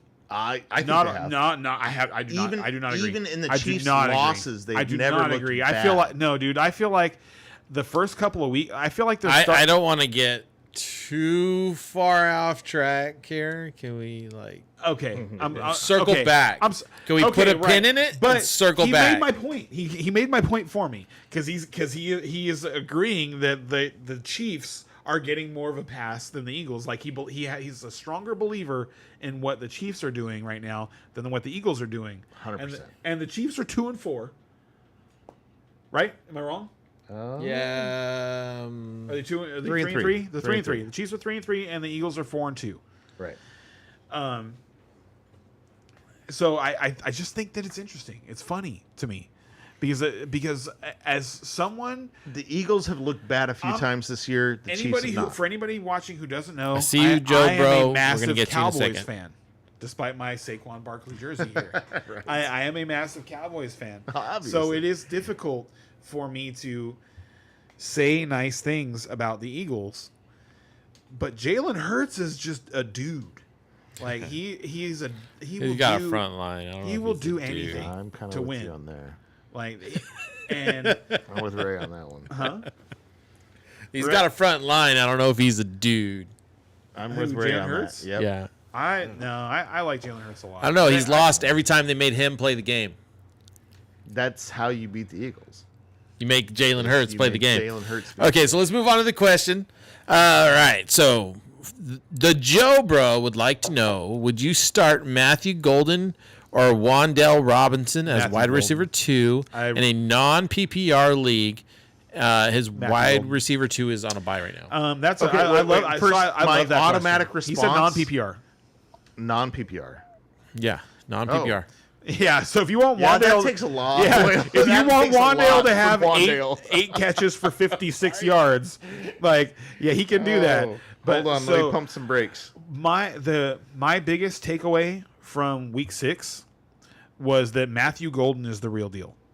Really? Yeah, Okay, when I- see, I have not seen that. When from him yet. when I watched that Bengals game twice, and he was by far their best non-Josh Jacobs player.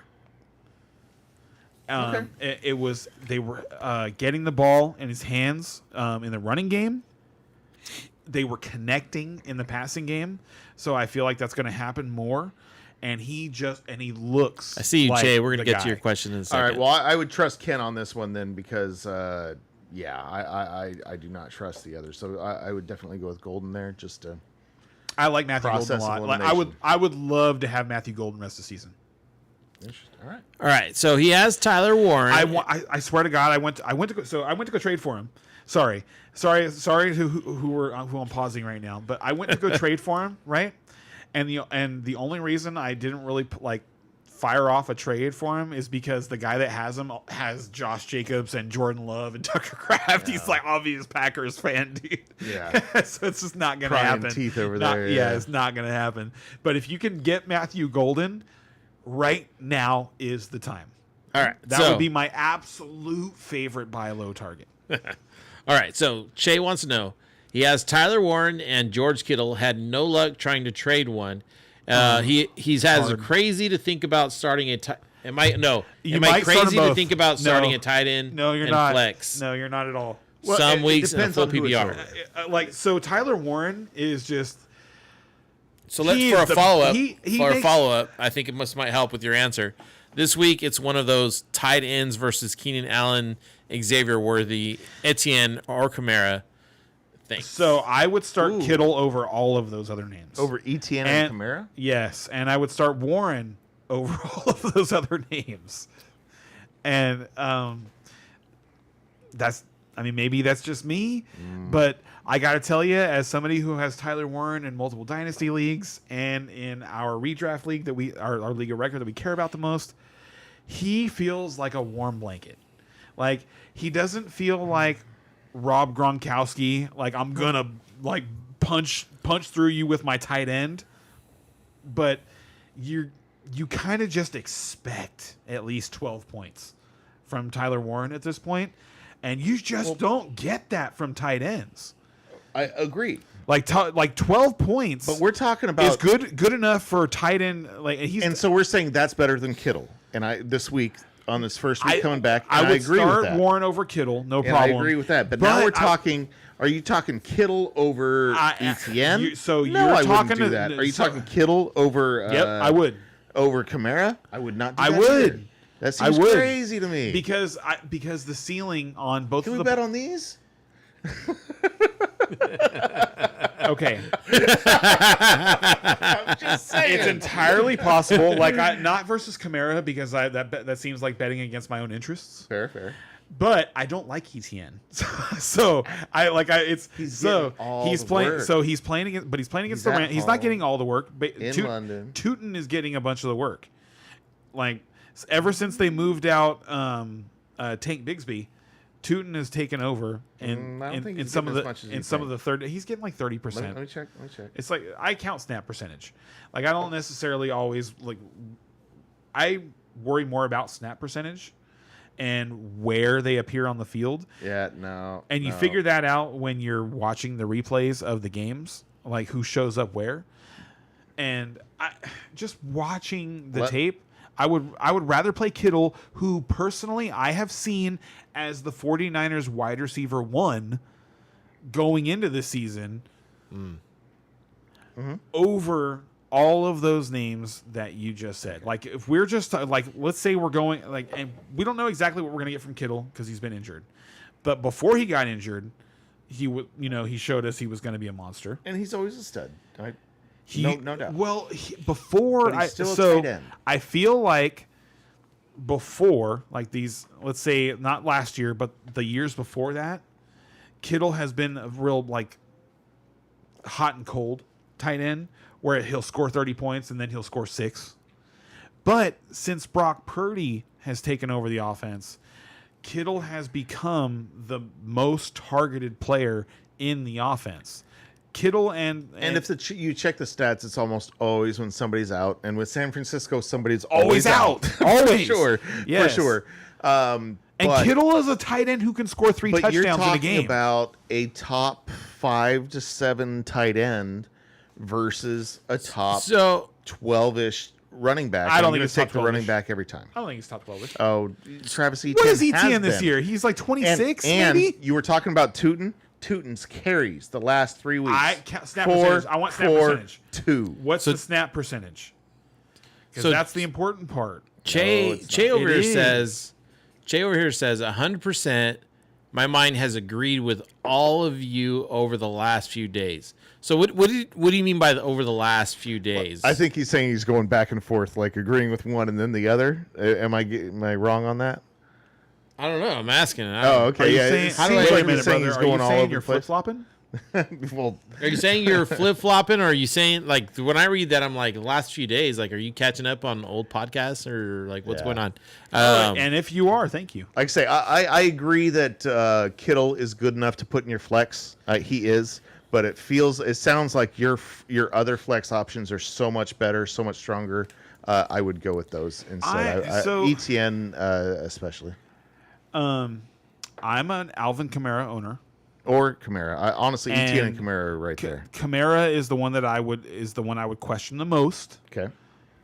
but I would still start Kittle over Kamara this weekend. He says he feels crazy to play 2 tight ends, but he feels confident somehow. Hey, sometimes it's the right call. Sometimes it is. I don't think this. I think you have This better is a options really here. good spot. He's got better options. He's got I so don't- many choices. I disagree. Okay, so many next choices, game. brother. And I'm someone who needs Alvin Kamara to score a bunch of points. He's like, I have in one league, I lost Benson, I lost Amari. Oh, that's unfortunate. And he's Like- come out and said he's not getting traded. And- And with his Or non-trade clause, if Mickey he can Loomis, make it like happen. what he's actually said was, like what I've been saying. It's funny too because like I've gotten into like arguments on X with people about the validity of Alvin Kamara trade rumors, and like and this week has just been so validating because it's like everything that Kamara has said has been exactly what Not I've been gonna telling happen. people. He's Yep. like, no, dude, I don't want to He's go not going anywhere. anywhere. Yep. Mickey hasn't told me that I'm going anywhere, and if he tells me I'm going somewhere, I'm gonna go get a pina colada. Like I'm really going somewhere. Like I'm out. Like you traded me. I'm gonna take a vacation. Like so. Well, and then he's got a no trade clause too. so Yes, it doesn't make sense. It makes no sense. Like if they happen to lose him in free agency, he's likely to draw enough that it would garner them more draft capital to let him walk in free agency than to trade him, because all you're going to get is like a pick swap from somebody. We've seen this already. Like we've seen running backs who like have more long-term value, we think, than Alvin Kamara. Like Derrick Henry's like rewriting the book on that right now. But we've seen them go for draft capital that I wouldn't send Kamara away for if I was the Saints. And that's another interesting thing is like people have been talking about Olave too, and so Olave has answered questions and he doesn't want to go anywhere either. Really? And that's another thing that makes me like I'm telling you, like I'm 100% positive you guys aren't watching anywhere near the amount of Saints football. Well, I can guarantee you that I am not watching that much Saints football.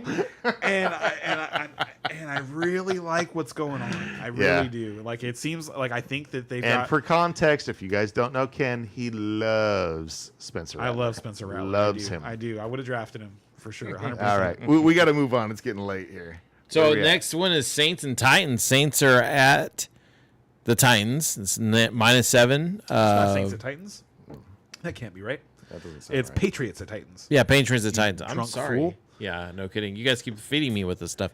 So Patriots at Titans. -7, 42.5 is the over/under. -355 if you're betting on the Patriots. +280 if you're betting on the Titans. Yeah, I love what New England's doing. I love what Drake May is doing. I'm all over Part of New me England. felt a little bad about saying that the Saints got jobbed last week because the Patriots did play good football. played well. And Drake May was awesome. And how about Booty? Still picking the Patriots. Booty. And it's oh god, I had to drop him last week Dude, I've had him and dropped because him, of my running back. Yep. Because of my running back woes, I had to drop him. And sure enough, he goes off for 30 fantasy He's points. one of those guys. Yep. And someone pays like it's funny too because like I ended up not putting in. I don't know if you go back and you check if you look at the bids and stuff that happened. Well, to see how close I came, yeah. And so I was like I had a bid in for 33 and I would have lost by 2. And before I finalized all my bids, I changed it and I went down. I was like, you know what? I can't spend this much on like a guy who's definitely not going to crack my top 4 once they're all healthy. Right. You know, like I kind of need him right now because of Ibuka, but it's like, do I feel like he's going to win me the week? And no, I don't. But man, he looked really good. He looked really good. Like if I'm the Patriots, like if offensive coordinator, if I'm Josh McDaniels, I'm trying to make him the number 1 target on more plays than I'm trying to make Stephon Diggs the number 1 target for sure. And it was weird because Diggs looked for a week or two like it's like, oh wait, he's so turned a corner for- all of a for- sudden, and then last week he just looked awful. So one of the things, I really think it's just Drake May and how good he is, and he's just one of those guys that's going to spread it out, and whoever's open, that's who's going to get the ball. Diggs did have like a good 8 to 10 fantasy points taken away from him in this game. He got called multiple times for pass interference, and on one of them was like a 45-yard catch. and it was a really nice play, and it was a really shitty call. And like I said, this was the worst officiated game I've seen all season. It was bad. It was really really bad. I'd like to see statistics on that because I feel I watch all the football games and I feel like this one stood out for bad officiating. But anyway, Diggs was better than his numbers appeared, but Kayshon Boutte was better than his numbers appeared, and they were fucking awesome. Right. And he has been good every time he has appeared on screen to me this season. I've been like, wow, that's a number one receiver. Well, and he's Taking definitely- Patriots. Yeah, I'm taking the Patriots. Oh, that's not even close. They fired right. the Tennessee fired their head coach. They're in disarray. It's that organization's fucked up right now. And the next game's the same Sorry. way. I'm taking Denver. I am too taking Yeah, the Denver. next This game is the exactly afternoon same way. games. Denver versus the Jets. Is that what we got? Yeah, The Giants versus the Broncos is This the next game we're so supposed to pick. there's And some the trash Giants are talk. +7. Over there's 39.5. +300 on the Giants. -380 on the Broncos. Yeah, Broncos. There's been some trash talk in this game going back and forth. Still going It's Broncos. it's gonna be a good game. So it might be Chippy. Yeah, I think it might be a high scoring. It I'm might be- I'm going over on that. Yeah. What is the over-under? 39.5. Yeah, I agree. Yeah. I can see that. It's one of those that can go either way. They both have good defenses, so it could be a defensive battle too. But yeah, Denver all the way. RJ Harvey breakout game. Not yet. Next up is Colts at Chargers. This is +1.5 on the Colts. Over under is 48.5. +105 if you're betting on the Colts. -125 if you're betting on the Chargers. I actually, This is the hardest game of the week to pick. I picked Colts. I don't know why. This is a rough one. Chargers are at home, which makes it extra hard. But like Indy has been kind of my dark horse team this year, and I'm going to go ahead and stick with them. I like what they're doing. I but don't this like is a what big test. Chargers have been doing in the past couple of weeks, and I think that's what's like I kind feel of like got me they- on the Colts and then, on this and you game. know what's interesting? Is I agree with you, but then I feel like they kind of woke up at the end of the Miami game, and they played. It's not, and it hasn't really been their defense has been the problem. Their offense hasn't been as good as it was the first few weeks, and I mean that makes sense. That's true, because too, yeah. they've lost some guys. They made some adjustments, Hampton. but I feel like they did that in the Miami game, and I feel like we're gonna see more Ladd going forward, and I'm here for it. All right, so you're taking the Chargers? Yes, I am. I will right. take the Chargers at home against the Yeah. Colts. Close game here. The Colts have already lost in that stadium once this year. So that Packers and The Rams. Packers and Cardinals are next. Packers -7. Over under is 45.5. -395 if you're betting on the Packers. +310 if you're betting on the Cardinals. And I think it might be safe to just bet against This would, the if I Cardinals was the in rest a of the season. Yeah. if I was Cardinals in, have looked so yeah, bad. they're bad. If I was in a guillotine league, this would be my pick. Survivor, you mean? Survivor, if I was in a Survivor, this would be the week that I would pick the Packers. Yep, I can see that. I picked them last week, so I can't. But It worked out. the funny thing is, I almost It was close. I It was almost cl- picked the Steelers this week as my Survivor, Oh. and I moved off of it the last second. Good call. Who'd you pick? Gosh, I'm having trouble remembering now. It was either San Francisco. No. But yeah, the Cardinals are really bad. The running back situation has gotten even weirder because now they're rumored to be out in the trade market. So we don't know what's going on. Wait, who is? Arizona. So in the Looking last for two, what? huh? What are they For a looking- running back, apparently. I'm just saying. So they can do what? I don't know. Ugh. I don't know, but it's Where out do they there. think they're going? I don't know, but it's out there.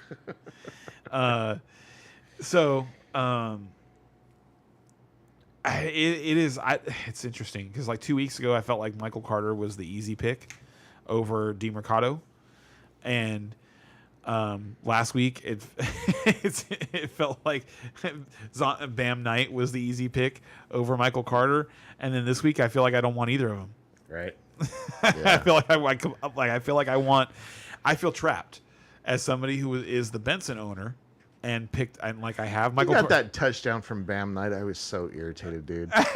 I was so irritated because I was gonna pick up Bam Knight just to block you, and I couldn't because the reports hadn't come out yet, so I couldn't drop my player. And I was just like, oh! And then you picked him up and he scored in the first quarter. I was just like, I was throwing shit, dude. I was so mad. That makes me feel good. Yeah, I'm glad you lost. And you know what? It took Drake London stepping out of bounds at the half-yard line and Emeka Ibuka getting hurt and my kicker scoring negative points. So Yeah, and me scoring the most in the You're league. welcome. But yeah, you're all right. welcome. Yeah. Next up is Washington Commanders at Dallas Cowboys, plus 1.5 on the Commanders. Over under is 54.5, minus 105 if you're betting on the Commanders, minus 115 if you're betting on the Cowboys. Honestly, I'm picking the Cowboys to win, but if they lose, I'm just like, okay, yeah, they're done. No, they won't lose. And I was picking Washington all the way up until we got the news that both wide receivers were out. When they said Debo and McLaurin are out, it's just like, I kind of feel like they should have guess I known take Dallas Debo was now. going to go out this season at some point. Not me, dude. I've watched Dak Prescott practice against Dan Quinn defenses for years. He does all right. Not worried about that Commanders defense. The Cowboys will score 40 points in this game. What? All right. And honestly, I think the Commanders will do well too. I mean, that Dallas defense is not Dude, with what?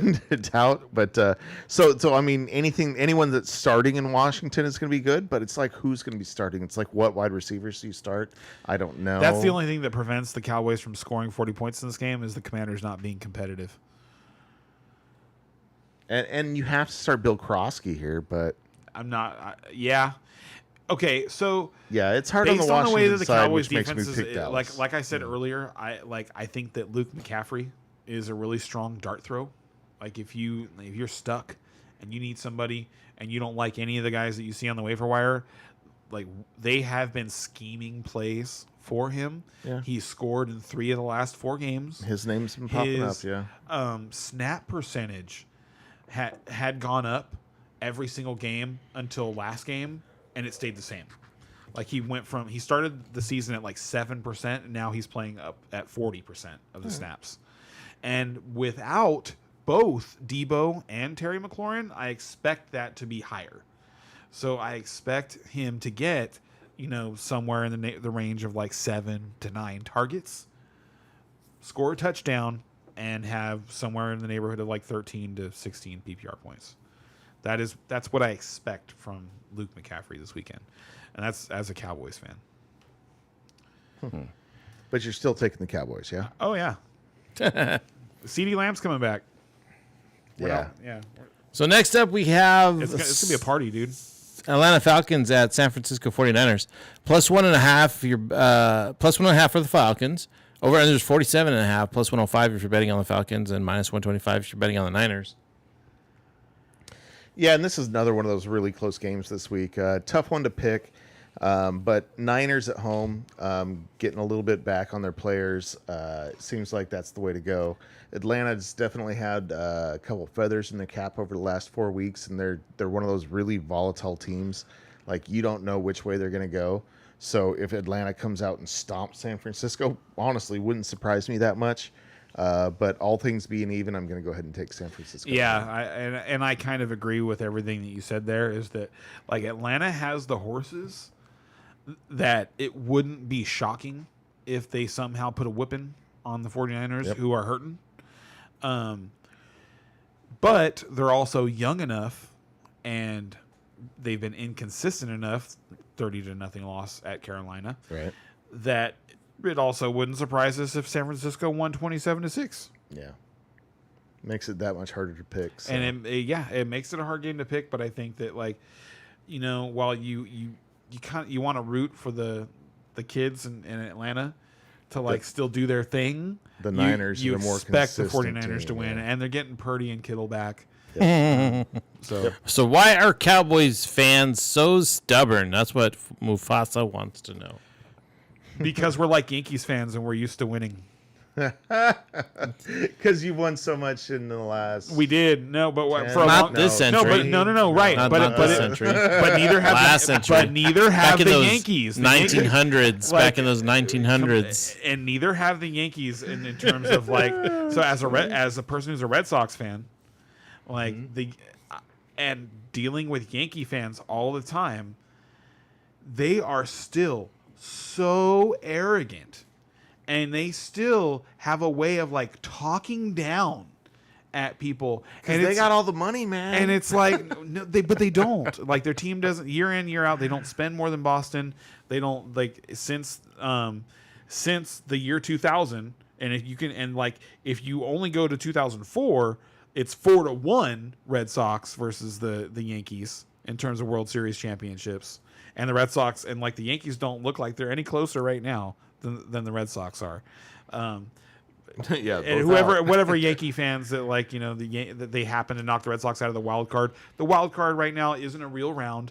Okay, only one team gets home games. The Red Sox had two of their best players were down for the year. We were just like, we weren't even supposed to be there. All right, we'll see you next year. Anyway, but it's like that. That's why Cowboys fans are stubborn, is because like you get to the end of the Aikman, Emmett, and Irvin era, and it's like there's no other team that is even remotely close in terms of success over a prolonged period of time at that point. after that era. At that point. Oh, At that point. Oh, Like, okay. you're at that point. Let's say, Okay. and Yeah, that was the pinnacle of their and we're success, saying, for sure. But it was 30 years of success. They had 21. That They many? still have the record for most consecutive playoff appearances. All right, I'm All not right? going to argue That's with why. the stubborn Dallas fan. So Am I Mufasa, really I'm not stubborn? sure where he's coming out with this, but he's asking us if we all saw Otani, 10 Ks and 3 homers.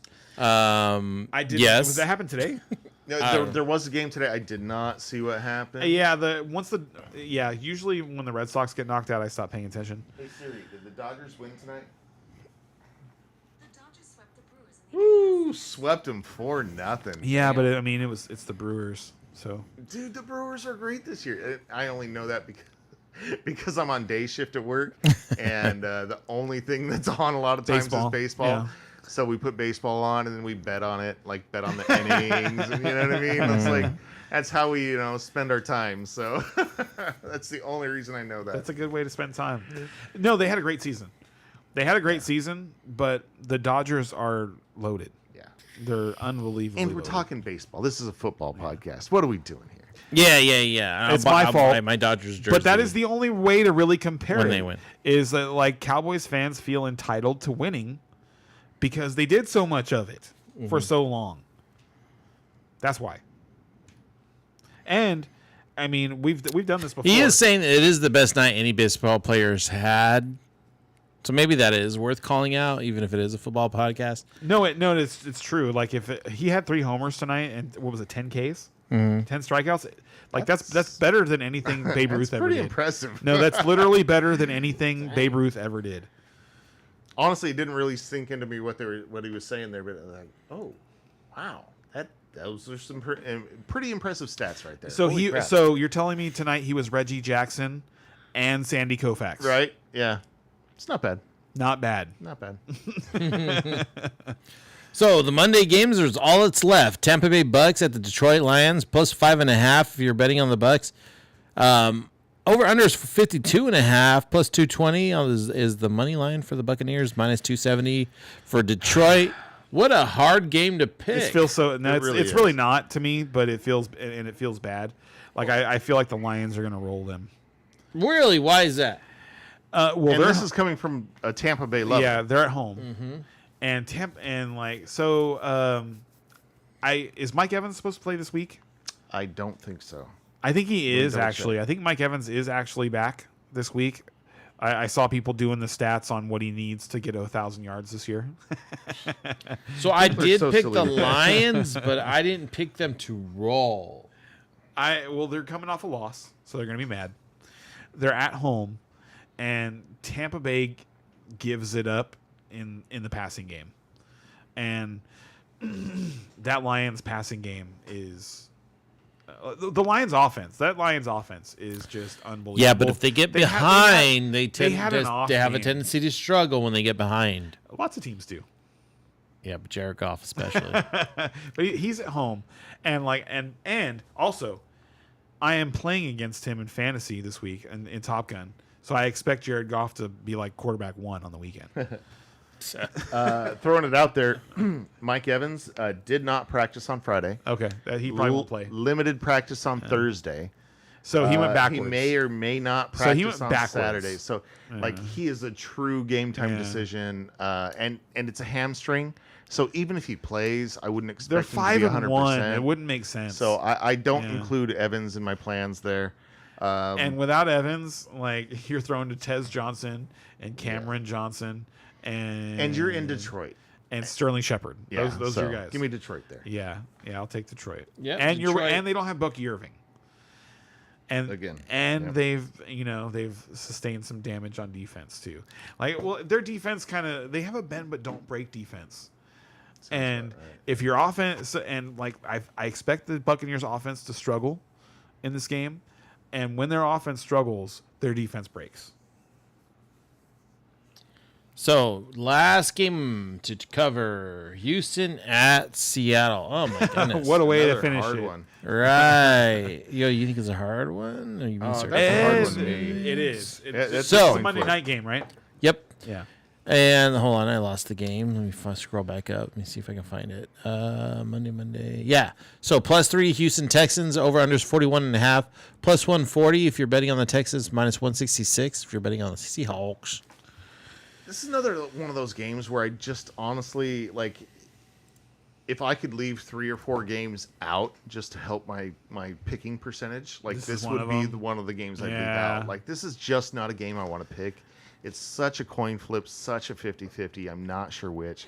The records don't really say that because Houston's 2-3, Seattle's 4-2, and Seattle's at But home. Houston is coming Like- off of a absolute demolition of Baltimore in Baltimore, Absolutely, and and then they had a bye, so they're probably feeling Houston feels like they've been unlucky. They've to get those 3 losses. right, and so they've got to be having some confidence, and they've had a couple weeks to prepare, Yeah, I forgot For about this the game? bye too. Yeah, and so that's why I'm leaning towards Houston in this game, despite the fact that it's in Seattle. Yeah, I'm going to go Seattle this And game. also, Sam Darnold in prime time is not so good. I don't put so much in that. He's And just- honestly, I had Seattle picked until you just told me that Houston had the bye, and because it's such a 50-50 pick, now you tell me that Houston's got the bye. It's like, okay, they got. I'll the lone extra wolf time. Seattle. I'm gonna go Houston. Ooh, as a Rams fan, that's got to feel awkward. Yeah, well, it's not so. I just don't have. I don't see it in Houston. I've said it all season long. They were impressive in that Baltimore game. So They were impressive. Like, they looked like a team that was assertive on offense in a way that they had not looked at all the first few weeks of the season. Like, that Baltimore performance was a complete game changer for me in terms of the way that I see their season playing out. Like, I expect Houston to get into the battle for the AFC South. Okay, so if they lose, Man, they're in trouble. Well, yeah, then they're in trouble. But you saying you see them like this is the game that's going to get them into the No, battle. I don't. No, I'm not saying this is the game that's going to get them. I see them as a team. Like, I don't see the Colts as a team that is better than the Texans. Like, they're just flat out better and they should win the division. I feel like that, the way the schedule works out and the way that the seasons always play out, like, the Texans look like a good football team, and they're eventually going to catch the Colts. Okay, is so how I how feel. about this to end the night? A hypothetical from one of the chatters here on our chat. Cool. Big Ben or Rodgers if you had to start from scratch? Big Ben or Aaron Rodgers? Oh boy. Like, if we were just taking them each from their rookie year. Oh boy, that's a good question. That's a I'm good a Steeler question. guy, and I love Big Ben. But I mean, if you're taking them from their rookie year and just saying, "Hey, which would you rather take as a rookie? I'm going to take Aaron Rodgers. Yeah, I agree. If with you had to start from scratch, I'm But- guessing that means like if you're going to build around them, start drafting. draft them. But when as they're a guy young, who yeah. attends UC Berkeley, I kind of have to choose Aaron Rodgers. He's our guy. Yeah, he just No, but Both have won would one. like I say, I love Ben. I love what he can do. His biggest thing was he just couldn't be taken down in the pocket. Yeah. And so that let him get these long balls in. And so, like, he had Busted that part of his plays. game that other people didn't have that was awesome and I loved. But Aaron Rodgers is a tactician. He really understands the game and defeats the defense in a way that Yeah. Ben never did. Agreed. And you know what I mean? That's coming from Ben Lover. So give me Aaron. Great question.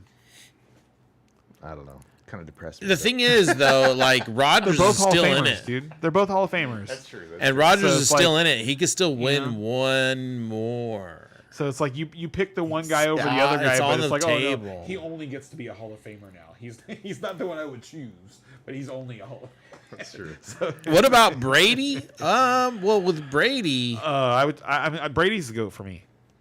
And it's so Brady is it's interesting because Brady's the GOAT, but the person that to me that is the most responsible for like the way that we watch football today is Peyton Manning. Oh yeah. Yeah. No, that makes sense because I dude, I loved Peyton. I loved watching him play, even though he was in the AFC. Even It's the game. To me, he changed. Like to me, it's the guys who changed the game. There's only really two guys that changed the game the way that football was played, and that was Johnny Unitas and Peyton Manning. Like in between those two guys, there wasn't a whole lot of difference in the way that offense was called and the way that offense was run. Like so before Unitas, Johnny Unitas perfected the 2-minute drill. Like we're gonna throw short passes, get out of bounds, and chunk down the field real fast. That was something that they didn't do. Like before then, it was like I guess we're gonna throw this post and hopefully we run the next play fast enough. But so Johnny Unitas invented the 2-minute drill. Peyton Manning invented the at the line audible. And every single quarterback has to be good at that now. Right. Yeah, he changed the game. And there, you're before right. Peyton Manning, nobody did that. No one did that. Not to the extent that he did. No, or not to the ability he did. but- dude. It's not even close. I mean, it was there was still a a night and day thing. difference. Peyton Manning fucking moved guys and completely changed plays. They would line up with like 20 seconds. He'd look at your defense and he'd go, "You go over here. You go over here. You go over here. Okay, we'll run the play now." Like, and he'd spend 15 seconds like designing the play based on the defense that you showed up with. Agreed. And then he'd run the play. And now that's how everybody does it. Is like, and now That's how everybody wants. now to I do should it. say That's now it's not everybody does exactly it. the Yeah. same.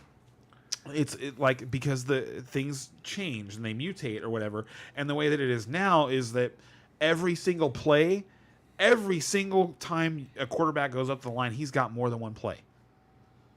right? Yeah. And that's Peyton Manning. Before Peyton Manning, that was not a thing. Like calling your own plays, like Terry Bradshaw, like old Right. backyard football, that was a thing for a long time. and that's how people kind of saw what Peyton Manning was doing at first. But then it became what everybody had to do was just like, oh, like why am I calling a play? Running up to the line and just running the play. Why wouldn't I read the defense and change the play? But before Peyton Manning, nobody did that. Yeah. And so that to me, those are the two guys who are the most deserving in terms of who's most responsible for how the game is played. Yeah. Those two Colts quarterbacks. And just slightly side note, I love the players in history that have changed the rules. That you have to change the rules because of how this person plays. You know, Night Train Lane, just clotheslining people, just holy crap, annihilating people You know, with my that favorite clothesline one, to make it of to make it those- illegal.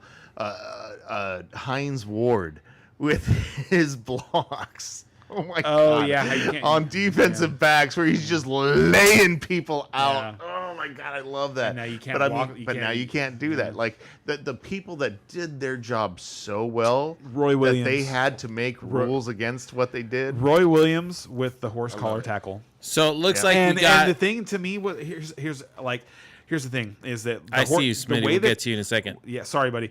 Real quick, so I really want to bring this up because I feel like Roy Williams got a bad rap. The way that he would horse collar tackle people was not how people get penalized for it. Because like the way that people get penalized for it is there was one time where like he wasn't strong enough to freaking drag Terrell Owens down, so he ended up getting like on top of him and breaking his leg.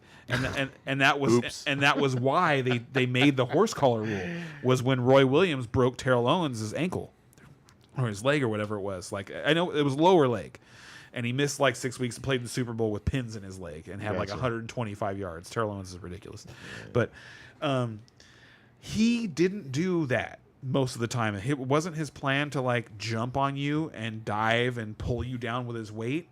He just manhandled people. yeah, He would for fucking sure. like you'd be running by and he'd grab your fucking shoulder pads and throw you Where down. you going, boy? Yeah, it was Yeah. not. It was not a dangerous play until that Terrell Owens play happened, and then that changed the way that people like Looked at it, at it. But for like, sure, and that but yeah, happens. he absolutely changed the way that. All right, sorry. What tackled. do we got out Sorry, there? Schmitty. So keep one remainder of the season. Jennings, Waller, Fannin Jr.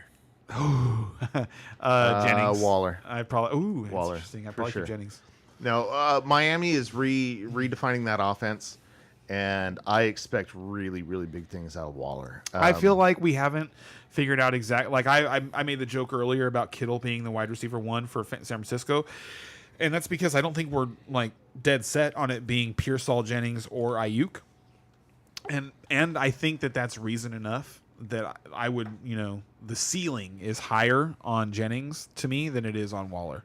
remember Jonnu Smith last year? Yeah, like, I do. Imagine if I Waller, do, and if Waller's starting to do that, It doesn't and seem it's not it's that not, big it's of not the same, dude. And also like It's he not that big of a also stretch. he's not like the beastly player that people make him out to be. Like right now when I think of Darren Waller, you know what I think of is this play that I saw him make against it wasn't last week against the Chargers, it was the week before, and he makes this catch. It's like a 25-30 yard seam route, and then there's a safety that's coming over, and rather than like brace for contact or try and like juke him or try and stiff arm him or something, Darren Waller did this like quarterback slide. Oh, dude, he just came out of retirement, man. He doesn't have that dog in him. He's not like out there fighting people. And those guys can't play for me. I'm sorry. Like I don't like cats. I like dogs. I really like. I'm like I really like my Waller boy. the I'm rest like of my the year. boy Mike the Hitman. I like dogs. I don't want cats. I I want no hear you. cats So- on my team, dude. And that was a cat play. Just one That more was absolutely question. A pussycat play. Do you guys have any kicker recommendations to stream? Oh man, that's man. No. No, honestly, it's week to week. Honestly, every week I have a different opinion on kickers. Right, And I'm streaming kickers every week. And so I feel like a high scoring game of the week, like it could be like the Chargers and Colts. So the Colts kicker Shane Spencer went on IR 2 weeks ago. Also was my kicker. So Michael Badgley is the guy that they brought in to replace him. Had a good week last week. I don't think it's that Shane Spencer was a like special kicker. It's just that the Colts score a lot of points, and so you want to be on a kicker in a game where there's a lot of points going to be scored. That's the general rule of thumb. That's exactly what I was going to And say. so I think Michael Badgley, if you're looking for a kicker, is somebody who could help you out. Yeah, because I'm usually streaming kickers, like that's what I'm looking for. It's just, okay, that's going to be a high-scoring game. I know I'm going to get at least 5 points out of this kicker. There you go. And on that, also on this note, for that question, is that's who I'm going to play if I somehow decide not to play Cam Little this weekend. Who's been sucking? Yeah, but he started so I know, good in the and preseason, and he kicked a 70-yarder in the preseason. Like I was on him too, man. I was just like, oh dang it, Ken took this guy. I'm never gonna get him. And now I'm just like, oh, I'm so glad Ken took that guy. But it was funny too because like the first 4 weeks of the season I was on fire because like I drafted Little and I played Little and then I got off of Little into Spencer and had him for week 3 and week 4. So like weeks 1 through 4, my team scored like 15 plus points from the kicker position every week. And then the last 2 weeks we've had -2 and 0. It's been horrible. But I also didn't plug in Badgley. I went back to Little and he's playing. He's got the Rams in London this weekend. The Rams are a great defense. I'm worried about how many points that can be scored there. I'm not worried about how many points that can be scored in the Colts and Chargers game. I think that's gonna be the highest scoring game of the week. You just know that Little one time this year They're gonna is kick a gonna 60 score yarder. like 20 points. Yeah, Like 20 points in a week is what Little is going to do. and it's going to be one they'll lose. week this and year. they'll lose like 20-9, but he'll have kicked 3 50+ yard field goals, and one of them be 60. We just don't know when it's going to be. So a couple things here. He's a talented kid. So Mufasa feels like they should raise the goalposts higher, make it at least They tough. should do something or make him more narrow. It looks so easy. They should do something. I think Kickers that's have a gotten too little good. I agree. extreme. I agree for with him. traditional football things, but they and- used to be in the end zone. Now it's not. So they have changed those posts before. But the NFL made a choice this year. Like they let their kickers, okay, we are going to let the kickers have their own balls, treat their own balls. And you notice that all of a sudden this year, all of the field goals are like 5-10 yards longer than they were last year. So I feel like a lot also have gotten blocked this year. And But we do have one question. And typically that goes back and forth, and like there's in terms of adjustments of the rules. yeah. And I really feel like the kickers have a huge advantage. I agree. So thoughts on Jacoby Brissett's stat line Sunday? If he plays, because if he does, I need him to have a bad game because I would be going against him. Yeah, well, that's I cool. expect whoever plays quarterback for the Cardinals this weekend to have a bad game. They're playing against the Packers. There you go. Yeah. Agreed. So with that, gentlemen, don't forget to subscribe, join our Pick'em League so that you are already in it. I know you're going to start behind this, at this point, but you'll be already in there for next year. So And you if can join our compete Pick'em for League, week-to-week prize. Yeah, you can it's still week to week. Yeah. still pick week-to-week practice. Yeah. So with that, And at the end of the year, it wouldn't be that hard for us to just decide who was the best based on per week Yeah, for picks. sure. So with that, we'll see you guys all next week. Thanks, guys. Peace out. See ya. Good luck. Thanks for the questions.